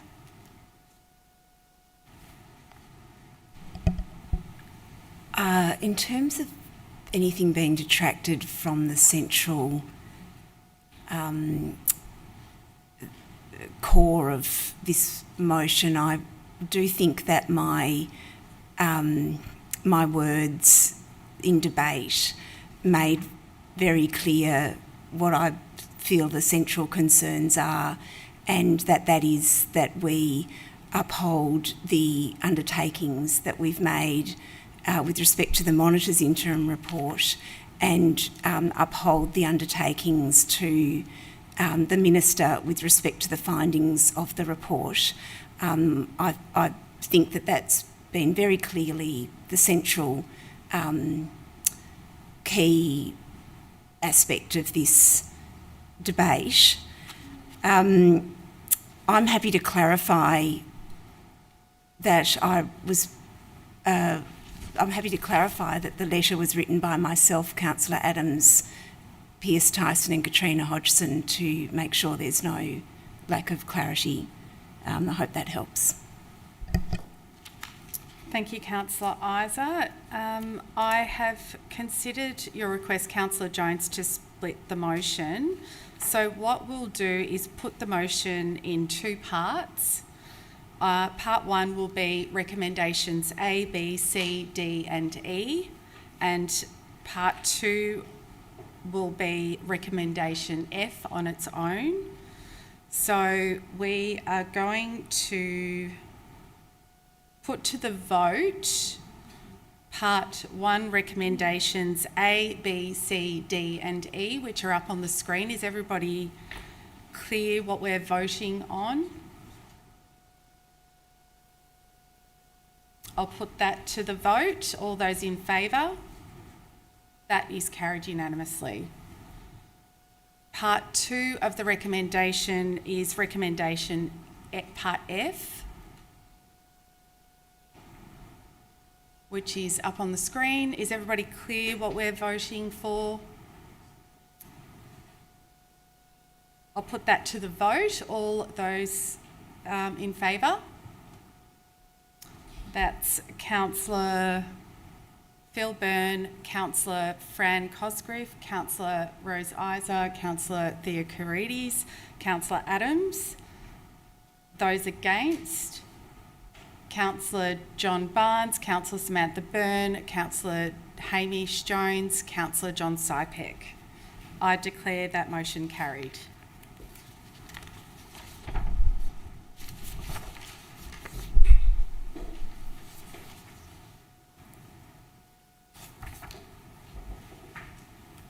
The next report is item 9.9, endorsement of temporary change to Chief Executive Officer delegations. Councillors, the officer's recommendation is shown on the screen. Do I have a motion? Councillor Phil Byrne. I'm happy to move the officer's recommendation. Do I have a seconder? Councillor Cosgrove. Councillor Phil Byrne, would you like to speak to the motion?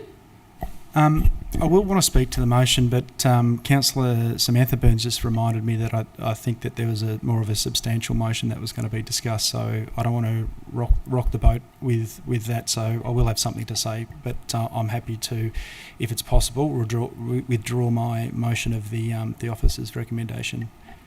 Yep. And do I have a seconder for that withdrawal with agreement with Councillor Cosgrove? Yes? Okay. So we'll withdraw that motion.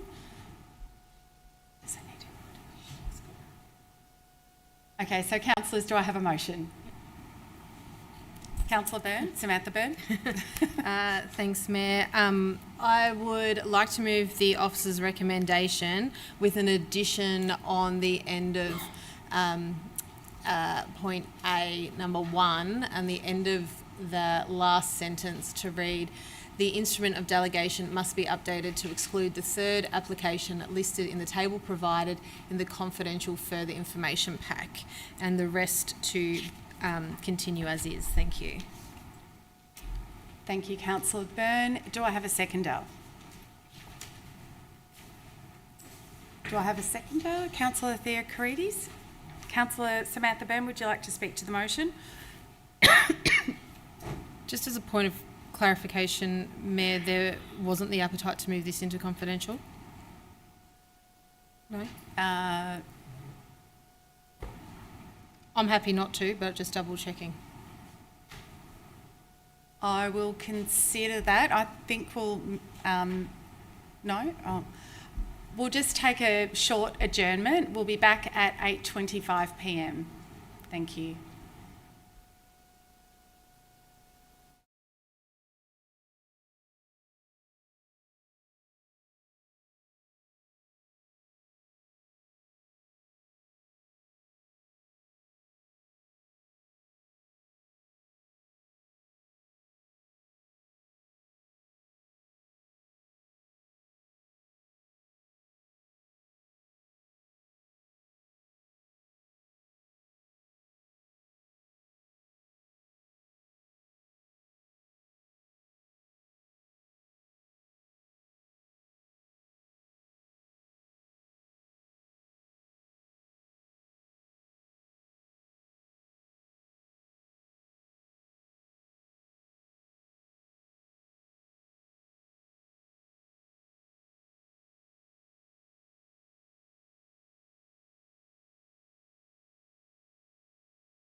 Thanks everyone. We are considering report item 9.9, endorsement of temporary change to Chief Executive Officer delegations. Councillor Samantha Byrne had the call. You can continue to speak. Thank you, Mayor. This report is in regards to delegations and endorsement of temporary changes to what we allow the CEO to do. The Act contains provisions for Council to delegate its powers, duties and services to the CEO. However, we have this slight little issue with having a break in Council between now and the end of January. So this temporary delegation will allow various things to occur. Currently, there's a limitation on the powers delegated to the CEO, the power to approve contract awards up to a maximum of $750,000, including GST, and the temporary increase in delegated authority to the CEO will prevent any delays in the delivery of works in the 24-25 financial year and ensure that the electric vehicle fleet transition project will be awarded promptly in that period of time that I just mentioned. Now, in regards to planning, and this is probably more to do with the amendment that I moved, I believe that there is a fairly strong understanding from the local community in regards to what planning applications get delegated to the CEO and team and which ones come to council. Believe that because of that understanding, particular planning things that we don't normally delegate just because it's Christmas, we shouldn't go ahead and now delegate just because the timing isn't correct. I think that the ongoing impacts of that potentially for planning things down the track could make things a bit murky. So I would prefer to keep I've got to be mindful with my words here. We just have to be mindful with what we decide to delegate. I would just note for those that are watching on home, obviously, excluding the third application, that part is confidential, and hence my wording is such that I can't talk on it. Thank you, Councillor Samantha Byrne. Councillor Paula Theocrides, would you like to speak to the motion? Thank you, Mayor. Without giving too much detail around, because as Councillor Samantha Byrne mentioned, her amendment is with regards to a property or an item in confidential report. I just wanted to note that my support of that was namely because of community concerns that was raised, and I think that should come to council for us to speak about and deliberate. Thank you. Thank you, Councillor Theocrides. Would any other councillor like to speak to the item? Councillor Philburn. Thank you, Mayor, and apologies for jumping in a bit earlier before. I knew an amendment was coming. Obviously, I'm supportive of the officer's recommendation and agree with Councillor Samantha Byrne's summary and analysis of why delegations are so critical for council in doing its ongoing business. I have particular concerns around the amendment as it relates to what we call it the third application, I guess, and that is in terms of the day-to-day administrative processes of council in assessing the applications. I'm also mindful of what the third application is proposing and the current environment that we're in with what it's ultimately trying to do. And I think we would need to be mindful that to accept the amendment would be to accept a delay in assessment. Not necessarily a delay in approval, because it might be refused, but not a green light for approval, but nonetheless a delay in assessment of an application which is already well overdue. So I think that just should be also front of mind. Thank you, Mayor. Thank you, Councillor Phil Byrne. Would any other councillor like to speak to the motion? Councillor Isa? I'll speak against the motion with the inclusion of the amendment. Councillor Phil Byrne has covered some reasoning. I have more of a, I think it should be an all or nothing approach to this. I don't think it's consistent or fair of us to isolate one application to treat differently in delegations. So I think we should either be deciding to give all delegation to the CEO, or ask that planning decisions that would have come to councillors be not delegated. I think it's quite troublesome to isolate one application, and I think that it would give rise to concern for other, potentially give rise to concern for other applicants that one application be treated differently in terms of decision making. And because this amendment came to us very late today, we haven't been able to seek terribly much information about whether this is problematic in that regard. I also think it's very difficult to discuss this without it being in confidential, because some of the critical information is confidential, so it is quite tricky to discuss. But I think I can still make the point that I've made. Yep, thanks. Thanks, Councillor Isa. Would any other councillor like to speak to the item? If not, I'll put that to the vote. Oh, sorry. Oh, sorry. Councillor Byrne, would you like a right of reply? Yeah, well, thanks, Mayor. So first of all, I'll touch on that the amendment came through late, and that was due to further information, questions arising from briefings, further information being provided, questions arising from the further information, responses being provided to that, and then formulating words to change the officer's recommendation. I did attempt to keep councillors informed along the way as soon as the information came to hand, and unfortunately just with the timelines we can all move, whether that's councillors and staff, as quick as we can, but sometimes things unfortunately do just come in a bit late. But I think that making a late decision is the right decision is better than getting it wrong. So that was the reasoning behind that, which was previously explained. In terms of the all or nothing, I do think that is an interesting and valid point, because it was something that I did consider, but it also comes to why particular planning applications would meet the threshold to be able to why we're seeing them as a council.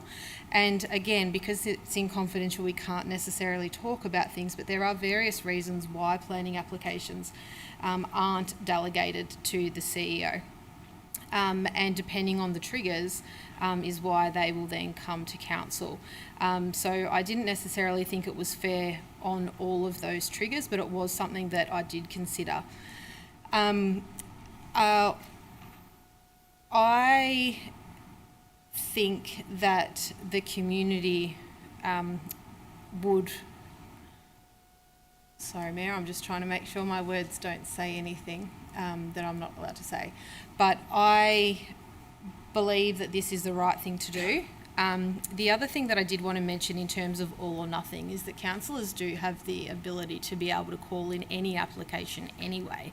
So in terms of singling things out, that actually is allowable under our rules regardless. So I'm happy to close with that. And see how it goes. Thanks, Mayor. Councillor Isa? Mayor, I'd just like to foreshadow the officer's recommendation should this fail. Thank you. Before we put that to the vote, I'm just going to call a 5-minute adjournment, and we'll resume at 8:41 p.m.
Thank you, everyone.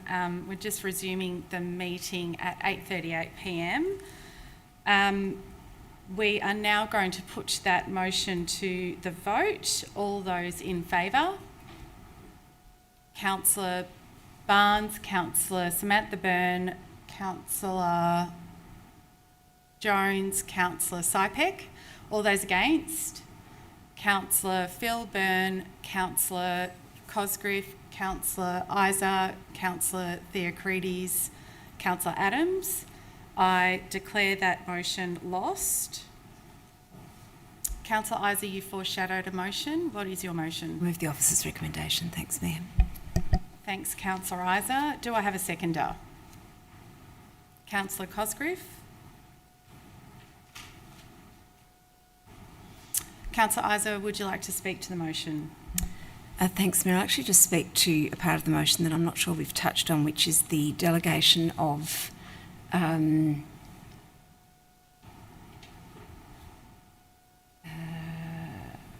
sorry, it's not on the screen, actually.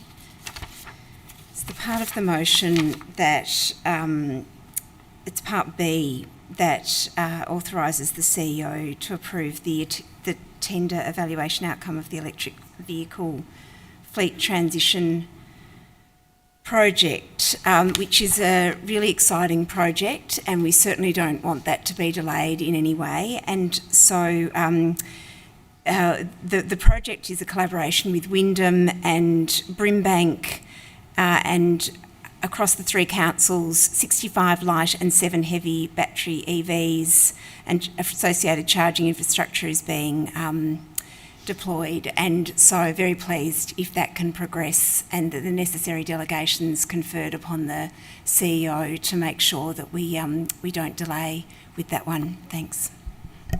Thanks, Councillor Isa. Councillor Cosgriff, would you like to speak to the motion? Thank you, Mayor. Only to say that this is it's a sort of tricky but I think necessary part of continuing council operations while there's a holiday shutdown period. So it's a period of 44 days where councillors will wear the regular activities that residents would be able to kind of bring to council and expect that councillors are there to respond to.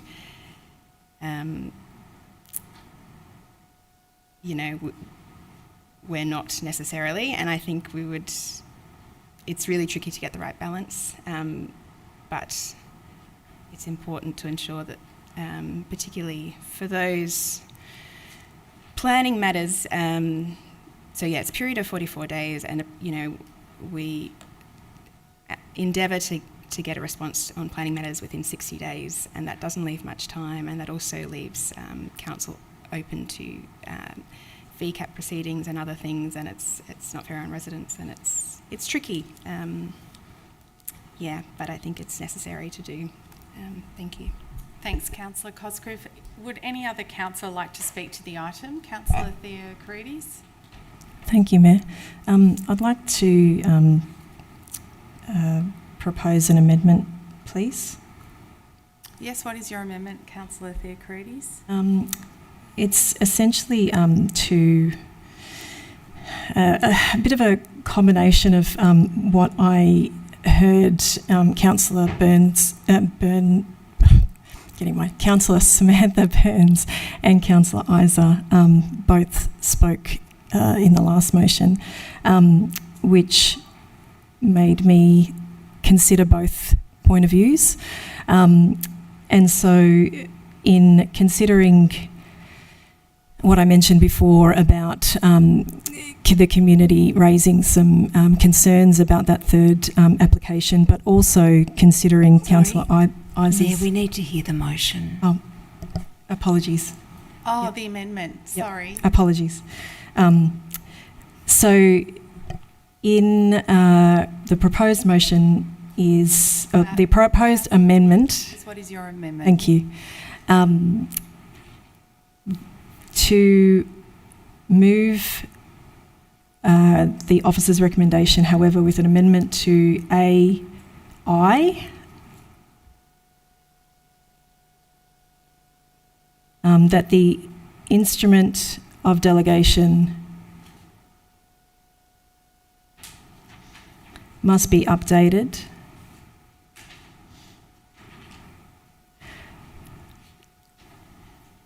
to consider community concerns. Councillor Theocrides, would you like us to adjourn the meeting so you can formulate some words? No, that's fine, thank you. Community concerns relating to the third application listed in the table, provided in the confidential further information pack.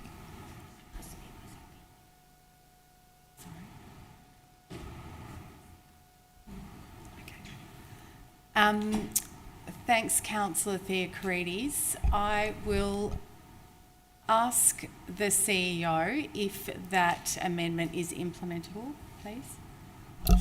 Thank you, through the chair. I would suggest adjournment to seek officers' advice because I'm not confident I can implement that. Thank you. Okay, so we'll take a 5-minute adjournment and return at 8:50 p.m. Thank you.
Sorry, forgot my mic.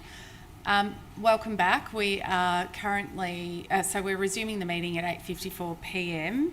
We're currently considering report item 9.9, endorsement of temporary change to Chief Executive Officer delegations, and Paula had the call. Councillor Theocrides had the call. Thank you, Mayor. Mayor, I'd like to withdraw the amendment, please. I accept your withdrawal. Continue. So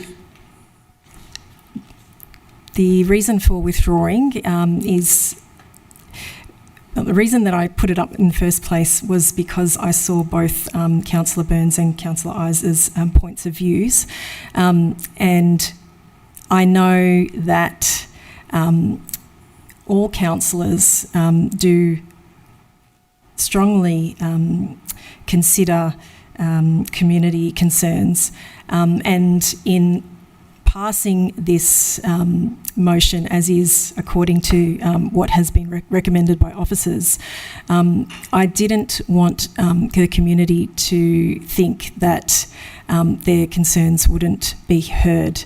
So after speaking with council officers, I've been assured that community concerns will be included in the assessment, and that it's part of normal procedure and protocol of any planning application, and particularly when objections have been received. So after speaking with council officers, I feel assured that this will be tackled and will be I suppose, what's the word? Taken care of by our council's team and officers. Thank you. Did you want to move an amendment? No, okay.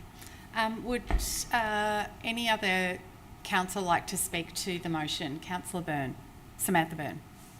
Thanks, Mayor. Can I please ask a point of clarification? Sure. This is in regards to what Councillor Theocrides said. Will community consultation meetings of the affected applications still take place? Thanks, Councillor Byrne. I'll refer to the CEO or the Director of Strategy and Planning. Thank you. Thank you, Mayor. Under delegation, community consultation meetings are not required because the purpose of a community consultation meeting is to inform councillors, to allow councillors for an application going to council to hear from the objectors. Our planning permit assessment process includes a detailed examination of all the objections in any case, so the planners involved are well informed of the issues raised by the community. Thank you, Director. Councillor Byrne. Yeah, sure. I'm happy to speak on the motion. Look, obviously I moved a slight alternative to the motion originally, which was for to remove one of the applications out of delegation. I was sort of hoping when Councillor Iser mentioned that she potentially liked the idea of sort of like all or nothing, that when Councillor Theocrides was going to move a amendment prior, that it was going to be in the middle ground was going to be removing all of the planning to not be delegated, and I thought maybe that was where we were heading. So we're not, and I unfortunately don't have words for that to be the case, and I am disappointed that that's not what is happening and what's on the board at the moment. I won't be supporting this recommendation as is. I strongly believe that residents understand various aspects when planning consultation meetings occur between residents, the applicants, the planner and councillors, and we have historically achieved really good outcomes by having those meetings, and we do have an option to do that. We we can do that, and we're not. And I feel like we would be, like, I'm happy to, work through. I don't mind if we've got to call in an extra council meeting in the first week of January, or for any of the planning applications. People can Zoom into meetings now. There's options. It's not like we have to be here in person. And I just feel like if we've all agreed to where the delegations lie, just because of the awkward timing of when these applications are due, doesn't mean that residents shouldn't get their their understanding of what will occur with the planning application. So I will foreshadow a motion as well, should this fail, in the that would be in the form that all of the planning applications not be deferred. Thanks. Yeah. Thank you, Councillor Byrne. Would any other councillor like to speak to the item? If not, I'll put... right of reply for Councillor Isa. Apologies. Thanks. Look, this comes up every December, because every December we have to consider a way forward for the 4 or 5 weeks between meetings. So this is not a new issue that councillors deal with. Every councillor has dealt with this issue every December that they've been on council. So I do think there's probably a little bit of, lack of forethought and preparation that's at play here tonight, and it's a little bit frustrating given that one of the things we're really trying to do as a new council group is to avoid order, Mayor. this. What is your point of order, Councillor Samantha Byrne? 55.7, making comments that are defamatory, malicious, abusive or offensive.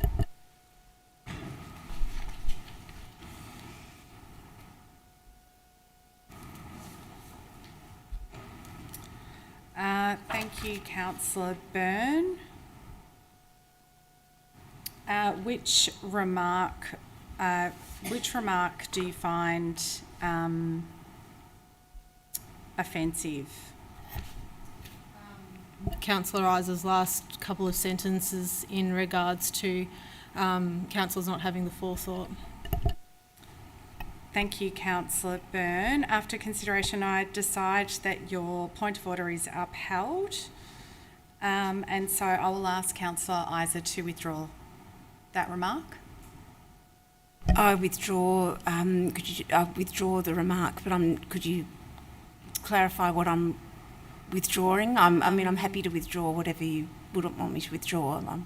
Maybe is it enough governance for me just to withdraw whichever remark has been said to be offensive? I'm happy to do that. Would that satisfy you, Councillor Samantha Byrne? Yep. Thank you, Councillor Isa. Councillor Isa, continue to speak. I hope it's okay for me to say that I do hope that we don't find ourselves in this position in the future. It's the goal. I think that it's very difficult to discuss this in open council without the reasons for. It's very, we can't speak to the particular applications, which makes it very difficult to speak to. I think why I'm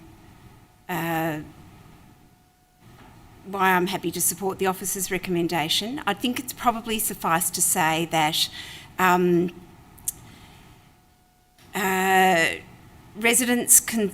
officers are very, very concerned, or are very sensitive to the fact that residents'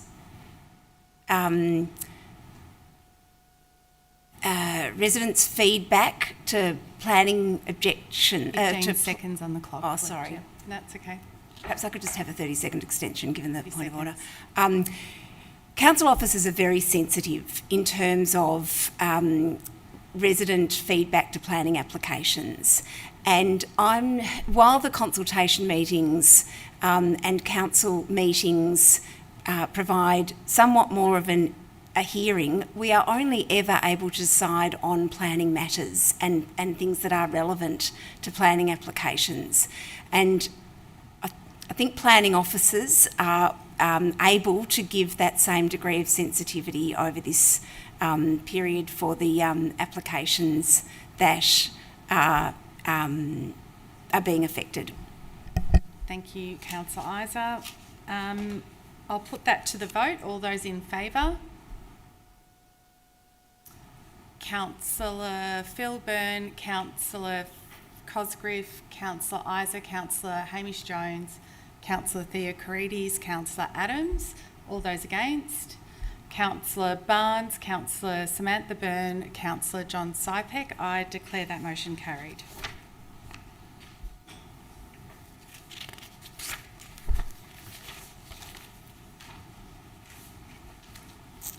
The next report is item 9.10, review of the CEO employment and remuneration policy. Councillors, the officer's recommendation is shown on the screen. Do I have a motion? Councillor Samantha Byrne. Thanks, Mayor. I would like to move the officer's recommendation and under point C, appoint Councillor Byrne and Councillor Sypek in the gaps provided. Thank you, Councillor Samantha Byrne. Do I have a seconder? Councillor Sypek. Councillor Samantha Byrne, would you like to speak to the motion? I will, thank you. Look, the CEO and employment remuneration policy was reviewed last year, and there was some quite significant changes that occurred. Historically, it used to be that we used to have all councillors sit on the same committee, whereas now there's going to be the Mayor of the Day, being you, Councillor Adams, and then the option for another 2 councillors to sit on with independent members. This was a recommendation that was put forward to us and accept the recommendation to change the structure of the committee. In terms of who goes on the committee, obviously I would say all councillors would love the opportunity to be involved in the CEO Employment and Remuneration Committee. It's an incredibly big role for councillors to undertake. Councillor Sypek and I obviously have both been in the situation of have both been through a lot of these committees, and also we didn't necessarily, when we were doing other delegations to other committees, didn't necessarily get our first preferences, which is fine, it happens. So I think that this would be a good one. I think we've got the balance between experience and then delegated committees are spread evenly amongst councillors. Thanks. Thanks, Councillor Samantha Byrne. Councillor Sypek, would you like to speak to the motion? Would any other councillor like to speak to the motion? Councillor Isa. Thanks, Mayor. I'd like to move an amendment that replaces the names Byrne and Sypek with Isa and Theocharides. Thank you, Councillor Isa. Mayor, I didn't hear that. Could that be repeated? Yeah. Councillor Isa, can you please repeat that amendment, please? I'd like to move an amendment that changes the words Byrne and Sypek to the words Isa and Theocharides, please. Thank you, Councillor Isa. Do I have a seconder for that amendment? Councillor Phil Byrne. Councillor Isa, would you like to speak to the amendment? No, it's fine, thank you. Councillor Phil Byrne, would you like to speak to the amendment? Thank you, Mayor. Look, I think all councillors who have put forward their names for this these positions, it would be excellent. But I just flagging that we do note that this is for one council year only, and I would also think that Councillor Isa and Councillor Theocharides provide a balance of some experience and some new perspectives. Thank you, Mayor. Thanks, Councillor Phil Byrne. Would any other councillor like to speak to the amendment? Councillor Theocharides. Thank you, Mayor. I'd just like to include the reasoning for my interest in being on the committee. I believe that due to my experience and qualifications that I would add value to the committee. Also being a new councillor, as Councillor Byrne mentioned, bring some fresh eyes and perspective. I hold, in terms of qualifications, I hold a Bachelor of Business Management, majoring in Human Resource Management, and more than 10 years experience in senior HR leadership positions in various capacities in industries, which is why I put forward my name. Thank you. Thank you, Councillor Theocharides. Would any other councillor like to speak to the amendment? Councillor Samantha Byrne? Yeah, I will. Like, obviously, I'm disappointed when I, move a motion with names and then it gets moved and the names significantly different, possibly contrary, but maybe not according to the governance rules. I think that our delegated appointments to various committees should be spread as fairly and evenly as possible. It's never going to be exact with everyone having the same amount of committees, but I will note that I put my hand up for 2 committees that I wanted to be on and was not appointed to them, and now I'm putting my hand up for another one to not be on one. And it is obviously when you get the opportunity as a councillor to do things, you sort of want to show your community that you are trying to do things. But I won't be supporting these, and it's not to do necessarily with the councillors that have been moved in this amendment, although I do note that they are on other committees. But I don't really have much else to say. Thank you, Councillor Samantha Byrne. Would any other councillor like to speak to the item? I will now put that amendment to... Councillor Isa, right of reply. Yeah, look, some comments were just made then that seemed to suggest that councillors have been that there's been some unbalance or that there's been some unfairness, and I'd probably just like to, without calling a point of order, just pick up on that and say that I think it's inappropriate to make that reflection about colleagues and the way in which decisions are made around the chamber with respect to delegations. I think that as a group we had a very well intentioned and open and honest discussion about delegations to committees, and I think that we came out of that discussion and we approved delegations to committees as per that discussion, which, as I say, was a good faith, honest discussion. So I think that to then make a comment around the chamber that suggests otherwise is inappropriate. Councillor Theocharides has made some comments about her own credentials that I think she brings, and also a new councillor. I think it's important to have a new councillor. I've obviously been on council for 8 years. Over that time, and as a president of a lead advocacy for the sector, I've appointed 4 CEOs. I think that I come well credentialed as well. Councillor Phil Byrne made the point that it's only for a year. There's probably going to be an opportunity for every one of us to be on the committee. Thanks. Thanks, Councillor Isa. I'll put that amendment to the vote. All those in favour? It's Councillor Phil Byrne, Councillor Cosgrove, Councillor Isa, Councillor Theocharides, Councillor Adams. All those against? Councillor Barnes, Councillor Samantha Byrne, Councillor Jones, Councillor Sypek. I declare that amendment carried. And now we will look at the substantive motion, which is on the screen.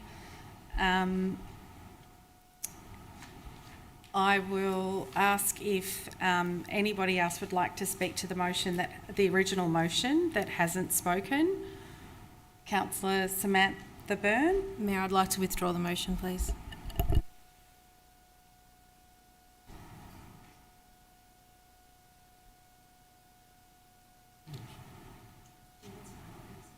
I'd like to foreshadow an alternative motion if the motion's withdrawn, please.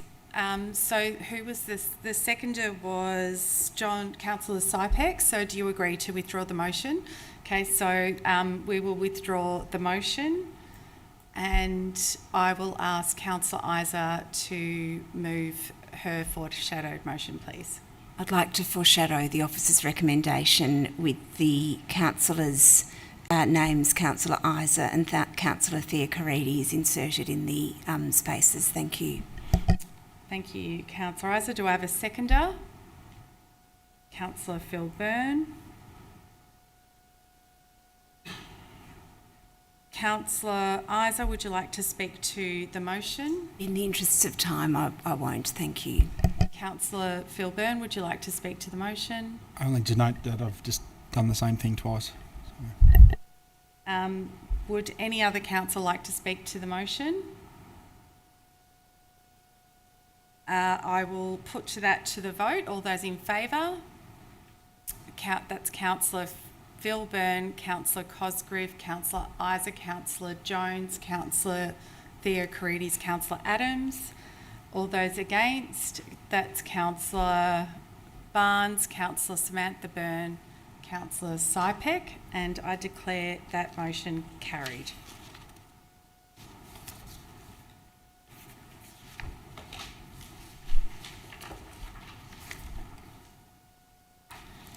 Councillors, item 10 on the agenda is notices of motion, and we have none listed on tonight's agenda. So we'll move on to item 11, urgent business. Councillors, do we have any urgent business? Councillor John Barnes. Yes, Mayor, thank you. I'd like to move the motion to protect the privacy and security of the kids and families in their own Level 1 backyards from 3 to 6 storey buildings being forced into their backyards and fences by being denied to comply. Okay.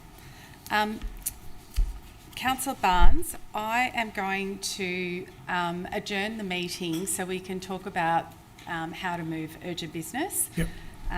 So we will take a 10-minute adjournment and be back at 9:26 p.m. Thank you.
Good evening, everyone. We will resume the meeting at 9:33 p.m.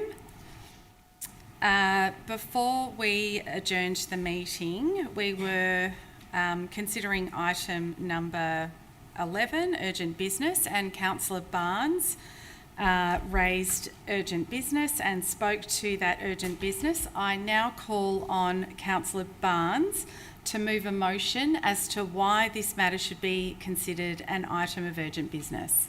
Thank you, Mayor. I move that Council resolves to admit activity centres as urgent business as it complies with Governance Rule 25.2. 25.2.1 relates to or arises out of a matter which has arisen only since distribution of the agenda, and 25.2.2 is confined to the matter that cannot safely or conveniently be deferred until next council meeting, or the item involves a matter of urgency as determined by the Chief Executive Officer, and 25.2.3, it cannot be addressed through an operational service request process. Thank you, Councillor Barnes. Before I request a seconder, does any councillor have a conflict of interest in the urgent business to be considered? Councillor Isa? I'm just wondering if the urgent business might be able to be circulated, because we don't know if we've got a conflict of interest or what the matter actually is at this point. Okay, I'll just ask Tao to...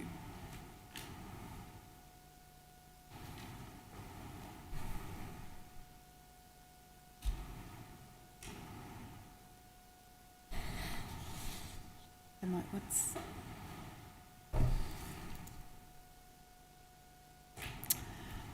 Do we have a copy? Sorry, point of clarification. Do we have? Am I missing? No. Do we have So a copy Councillor of the Barnes motion? did speak to it before the break. So maybe, Councillor Barnes, do you want to speak to your urgent business, please? Thank you, Mayor.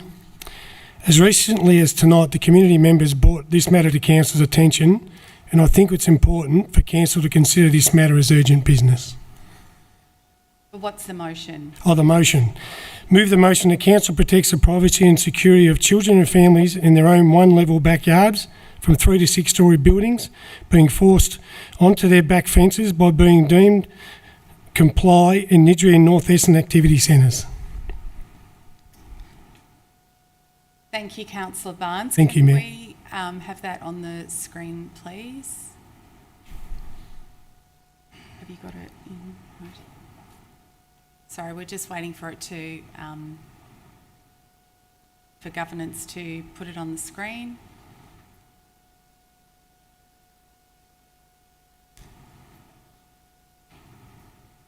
Okay, councillors, the intention is up on the screen.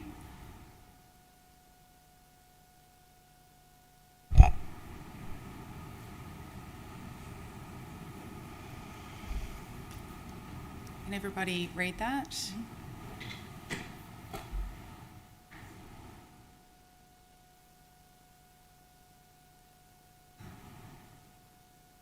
Governance, could we make the font a bit bigger, please?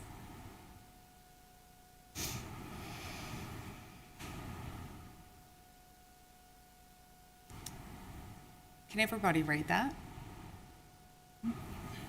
Okay, great.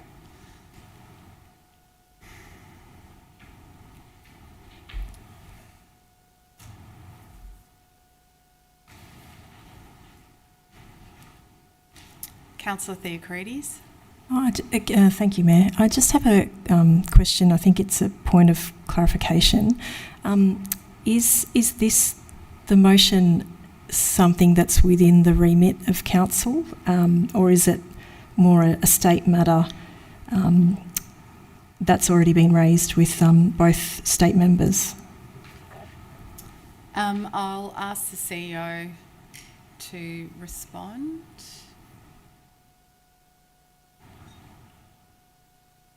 To Director Strategy and Planning. Thank you.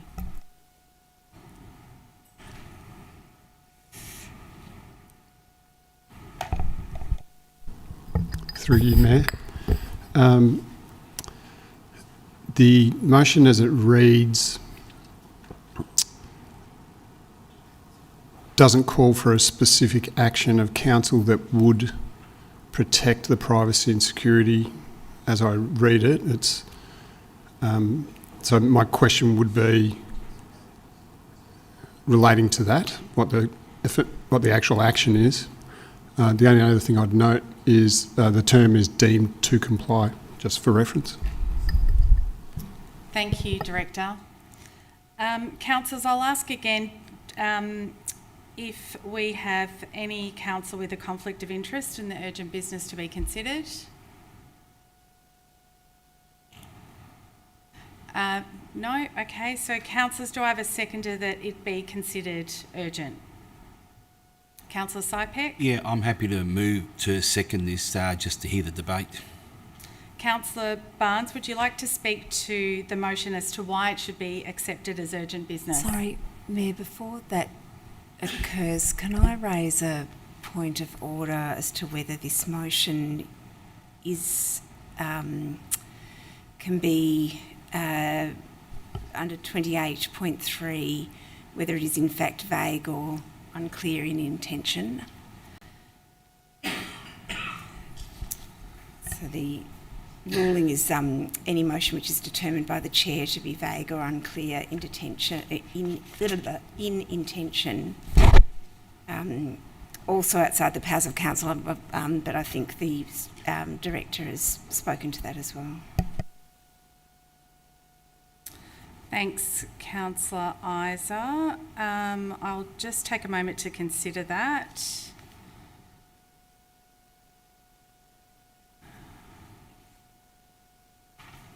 Sorry, what was your point of order item number, please?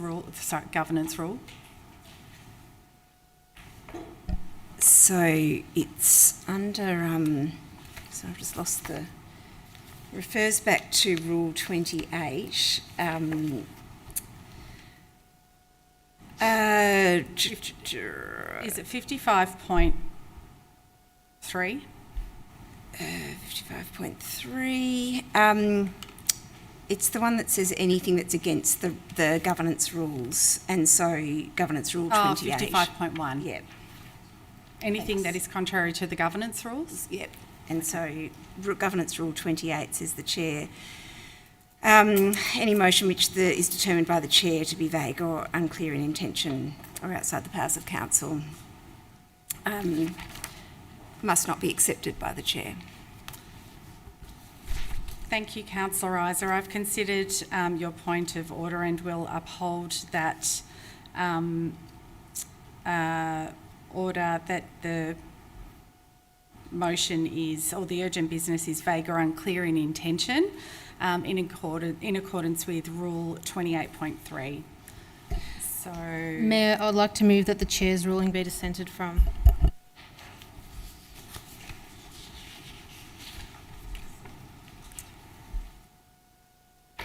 thank you, Councillor Byrne. Do I have a seconder for the dissent motion? Councillor Sypek. So that was moved Councillor Samantha Byrne and seconded Councillor Sypek. I will now vacate the chair and ask the Deputy Mayor to chair the meeting.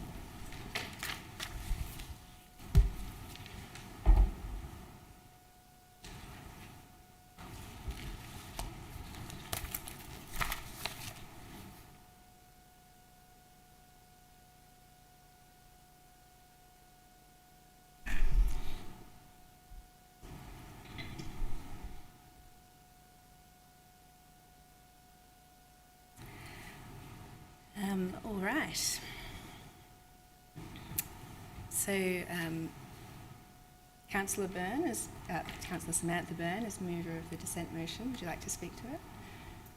Thank you, I will. I think that the difference for me was, whilst I could understand if there were perhaps concerns with what would eventually be moved, the motion that was actually before us would have been whether an item in regards to deemed to comply and planning and whatnot was urgent business. That was the motion. The motion was not the what was put on the screen in terms of what would then potentially be said. We still had to vote first on whether or not it was urgent, and we didn't have that debate. So I think that it was the incorrect ruling because I don't necessarily think that, you know, being a new councillor when they're trying to move urgent business and they have spent some time trying to get the words right, if they've fumbled a little bit, I think that there needs to be, you know, help to clarify that as opposed to sort of getting a bit confused between the two motions, if that, hopefully that makes sense. Thank you, Councillor Samantha Byrne. Mayor Adams, would you like to write a reply? Yes, thank you. Yes, I take your point, Councillor Byrne. You're right, we were considering the urgent business and why it was urgent business.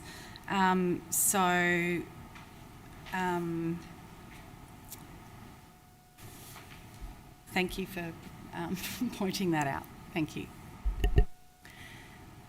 All right. I'll put that to the vote, that the chair's ruling be dissented from. Is everyone clear what we're voting on? Sorry, can you clarify, please? Yes.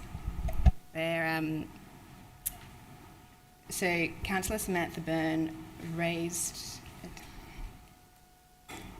Deputy Mayor, could you just speak up a little bit? Yeah, sorry. The dissent was that it was...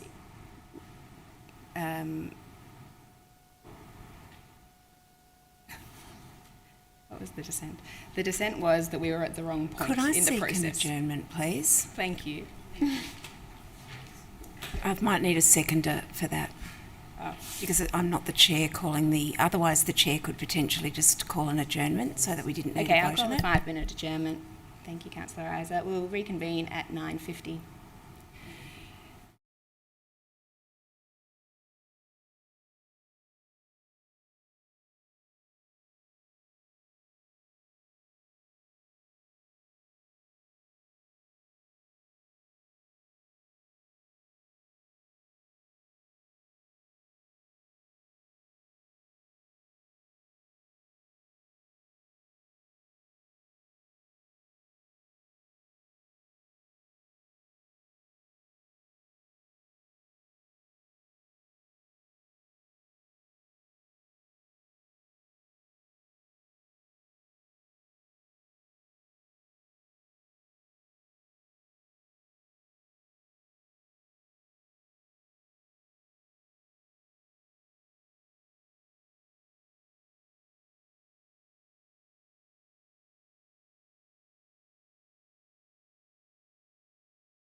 Welcome back, everybody. Thank you for your patience.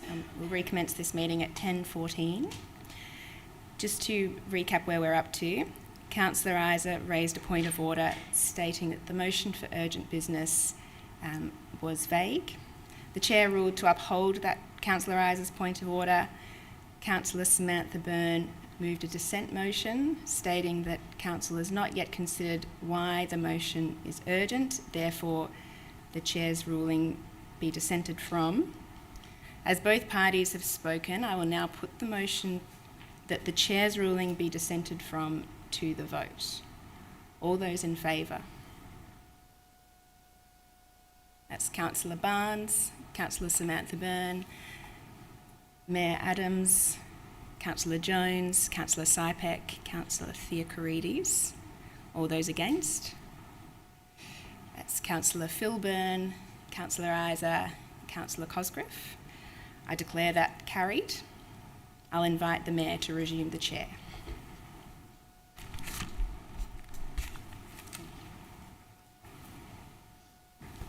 Thank you, Deputy Mayor. Councillor Barnes, I will now call on you to please state the nature of your urgent business and to move a motion as to why this matter should be considered an item of urgent business. Thank you, Mayor. I have urgent business relating to the State Government Activity Centre in Niddrie and North Essendon. And what is your motion to why this matter should be considered an item of urgent business? The Council raises with the State Government the effect on safety and security. Councillor Barnes, sorry. It's the motion that's actually up on the screen there. Sorry, Mayor. That the Council resolves to admit activity centres as urgent business as it complies with Governance Rule 25.2. 25.2.1 relates to the arises out of the matter which has arisen only since distribution of the agenda, and 25.2.2 is confined to a matter that cannot safely and conveniently be deferred until the next council meeting of the item involves a matter of urgency and determined by the Chief Executive Officer, and 25.2.3 it cannot be addressed through an operational service request process. Thank you, Councillor Barnes. Councillors, do I have a seconder that it be considered urgent? I'm happy to second it just to hear the debate, Mayor. Councillor Sypek, thank you. Councillor Barnes, would you like to speak to the motion as to why it should be accepted as urgent business? Yes, Mayor. Thank you. The Council protects the privacy and security of children and families, and it's a lot to do with safety in their own one-level backyards. Sorry, Councillor Barnes. It's the little excerpt that was it part two? Part one on your screen, on your emails. Is it emails or part two? Sorry, that counts. That. Thank you, Samantha. Is that it? It's why it's urgent. Oh, this is it here. No, you need to be saying why it's urgent. That's right. Why is it this bit? Gotcha. As recently as tonight, the community members brought this matter to Council's attention, and I think it's important for Council to consider this matter as urgent business. Thank you. Councillor My Barnes. apologies. Councillor Sypek, would you like to say a few words? Yes, Mayor. The community has got major concerns over this, and like I said before, I'm more than happy to hear the debate because I still haven't made up my mind. Thank you, Councillor Sypek. Would any other councillor like to speak to the item? Councillor Samantha Byrne. Thanks, Mayor. I will go through this in reverse. So in order for it to be classified, deemed urgent business, it needs to meet the three criteria. So the first one is that it cannot be addressed through an operational service request process. I think we've given the CEO and yourself as Mayor a scope in terms of what you can advocate towards state government ministers and the like. And with the intention, I believe, of this motion will be to expand that scope. So I think that ticks off 25.3, that it can't be operational. In terms of 25.2.2, it's confined to a matter that cannot be safely or conveniently deferred. We have already discussed tonight that we are actually having a break from council for a considerable amount of time, and it is likely that there will be a decision, well, there is a possibility that a decision will be made before we resume for council next time. So I think that's a tick for that one. And then in terms of 25.2.1, relates to or arises out of a matter which has only arisen since the distribution of the agenda. I think that the intention of what Councillor Barnes is trying to move has come from a very moving piece in terms of one, that in the questions we've had from the community tonight, it has been noted that there has been meetings between you and the state government ministers, of which they've taken on board that feedback. They've taken on board the feedback that community have done. And I think because there is potentially an appetite that they are still in the process of taking on board feedback, we still have a slight window of opportunity to be able to to add to our submission should the council deem they want to. So I think that I don't want to be debating the points now. I'm debating on why it's urgent, and I think that it ticks off all three. And I don't know why I did that in reverse order, but it seemed logical in my head too. So yes. Thank you, Councillor Samantha Byrne. Would any other councillor like to speak to the item? Councillor Jones? Councillor Byrne did cover most of what I was going to say, so I won't repeat that, but I would like to flag that we also endorsed our own advocacy report this evening and made mention of the importance of our role as advocates for our local community, and there has been a significant amount of feedback from the community, not just through questions tonight, but via email and phone over this issue. And I think, as mentioned, we won't be back until the end of January, and it's likely that the state government will make a decision in the meantime. So I think it's that potentially is enough to make it something relevant for urgent business. Thank you. Thank you, Councillor Jones. Councillor Isa? Yeah, look, I think it's impossible to argue that this has only arisen since distribution of the agenda. And it's impossible to do that because we've got an email about this motion on the 6th of the 12th, where rightly Councillor Barnes was seeking some feedback from officers on this motion, and our officers were very prompt and helpful and provided a very comprehensive and response to all councillors about that. And on the basis of that, there was some further communication then with residents to help clarify these issues. The other reason that this can't be possibly argued that it has arisen since the agenda, which was, I take the agenda being Friday. So if the agenda, or Thursday, even if we take it as Thursday, the agenda, I'm not sure whether it applies to last Tuesday or Thursday, but even so,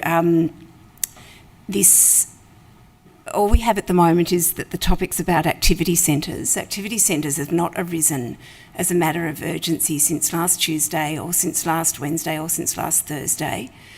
We had a meeting with residents concerned about this last Tuesday prior to the strategic briefing. The process is that if councillors wish to raise or put things on the agenda for the meeting, we do so at the strategic briefing on the Tuesday. And that was the time, so that this issue had arisen prior to that. Nothing has changed. There's been no new state government announcement since then. There's no new information that's come before us. Everything was known to us last Tuesday and could have been brought to the strategic briefing following the process that is set out in our governance rules to raise it at this meeting. Nothing new has arisen since the, Nothing new has arisen since distribution of the agenda. And it's impossible to say that anything is new before us tonight. Thank you, Councillor Isa. Would any other councillor like to speak to the item? Councillor Cosgrove. Thank you, Mayor. Actually, in the interest of time, I might not, other than to say that, I will very briefly, to say that I believe Councillor Isa is correct, and that the community group, SOS Essendon, I believe it is, who've been concerned with this, rightly concerned with some of the elements of this activity centre proposal, have been working really hard to engage with every councillor here. And I believe they've pretty much spoken to each one of us long before the agenda was published on Friday. And so if a councillor felt that it was appropriate to raise it as a motion, it should have been done so, and therefore does not satisfy the criteria 25.2.1 for urgent business. Thank you, Councillor Cosgrove. Would any other councillor like to speak to the item? Councillor Theocharides. Yes, I'd just like to echo the councillors before me. However, I'd also like to point out that whilst it seems as though it's been raised prior to the agenda, it still has been on our radar, and all the advocacy and the hard work that community residents, not just in council chambers, but also other community groups that have advocated and contacted every one of us, just because it was raised before the agenda doesn't mean that we didn't listen. And I'd just like to, I suppose, remind what we mentioned at the start of the meeting in terms of the advocacy and the strong advocacy that Mayor Ava Adams and Deputy Mayor Fran Cosgrove and our CEO have worked hard and diligently this week to advocate on everyone's behalf with both state MPs. So I just wanted to reiterate that it hasn't fallen on deaf ears, and we have acted this week and very quickly. So I'd just like to acknowledge that. Thanks, Councillor Theocharides. Would any other councillor like to speak to the item? I'll put that to the vote. All those in favour? Oh, sorry. Who was the... Oh, sorry, Councillor Barnes, would you like a right of reply? Yes, please, Mayor. I also think the CEO and the officers have done a magnificent job, and the letter that you wrote from the ministers to Mayor was outstanding, and I applaud you for that. I'm here to serve the community, and I'm here to serve my ward, and I'm committed to do so. And if it takes a few whacks around the ears and a few hiccups along the way, then I'm happy to do that. So, thank you. Thanks, Councillor Barnes. All right, well, I'll put that to the vote. All those in favour?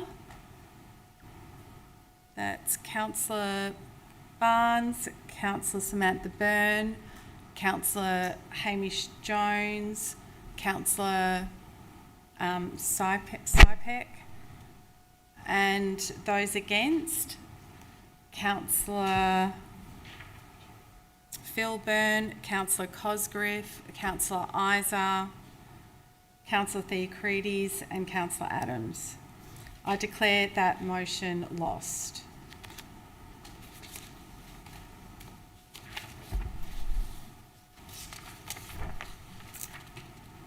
We will now move on to item 12, confidential reports. We have 3 confidential reports listed on the agenda this evening. Can I please have a mover and seconder that Council resolves to close the meeting to the public pursuant to section 66(2) of the Local Government Act 2020 to discuss the following matters as they are considered confidential under the terms of section 3, part 1. Moved Councillor Sypek. Oh, do I need to read the... Oh, sorry. I just need to read the 3 reports. So 12.1 report is additional funding for Essendon Tennis Club, courts 7 to 10 renewals, contains confidential information relating to A, council business information, being information that would prejudice the council's position in commercial negotiations if prematurely released, as it contains confidential information relating to council's operation. 12.2, property matter determining authority, contains confidential information relating to legal privileged information, being information to which legal professional privilege or client legal privilege applies, and confidential meeting information being the records of meetings close to the public under section 66(2)(a) as it relates to a compulsory conference at VCAT. And 12.3, property matter, commencement of statutory process, contains confidential information relating to C, land use planning information, being information that if prematurely released is likely to encourage speculation in land values, as it contains information regarding this land acquisition may inadvertently encourage speculation in land values. Moved Councillor Sypek, seconded Councillor Cosgrove. I'll put that to the vote. All those in favour? That is carried unanimously. This is where we say good night to those watching the meeting via live stream and to those in the chamber. Thank you for attending the first meeting of Council for the new term. The next Council meeting will be held on Tuesday the 28th of January 2025. Wishing the whole Moonee Valley a very Merry Christmas and a Happy New Year. Good night.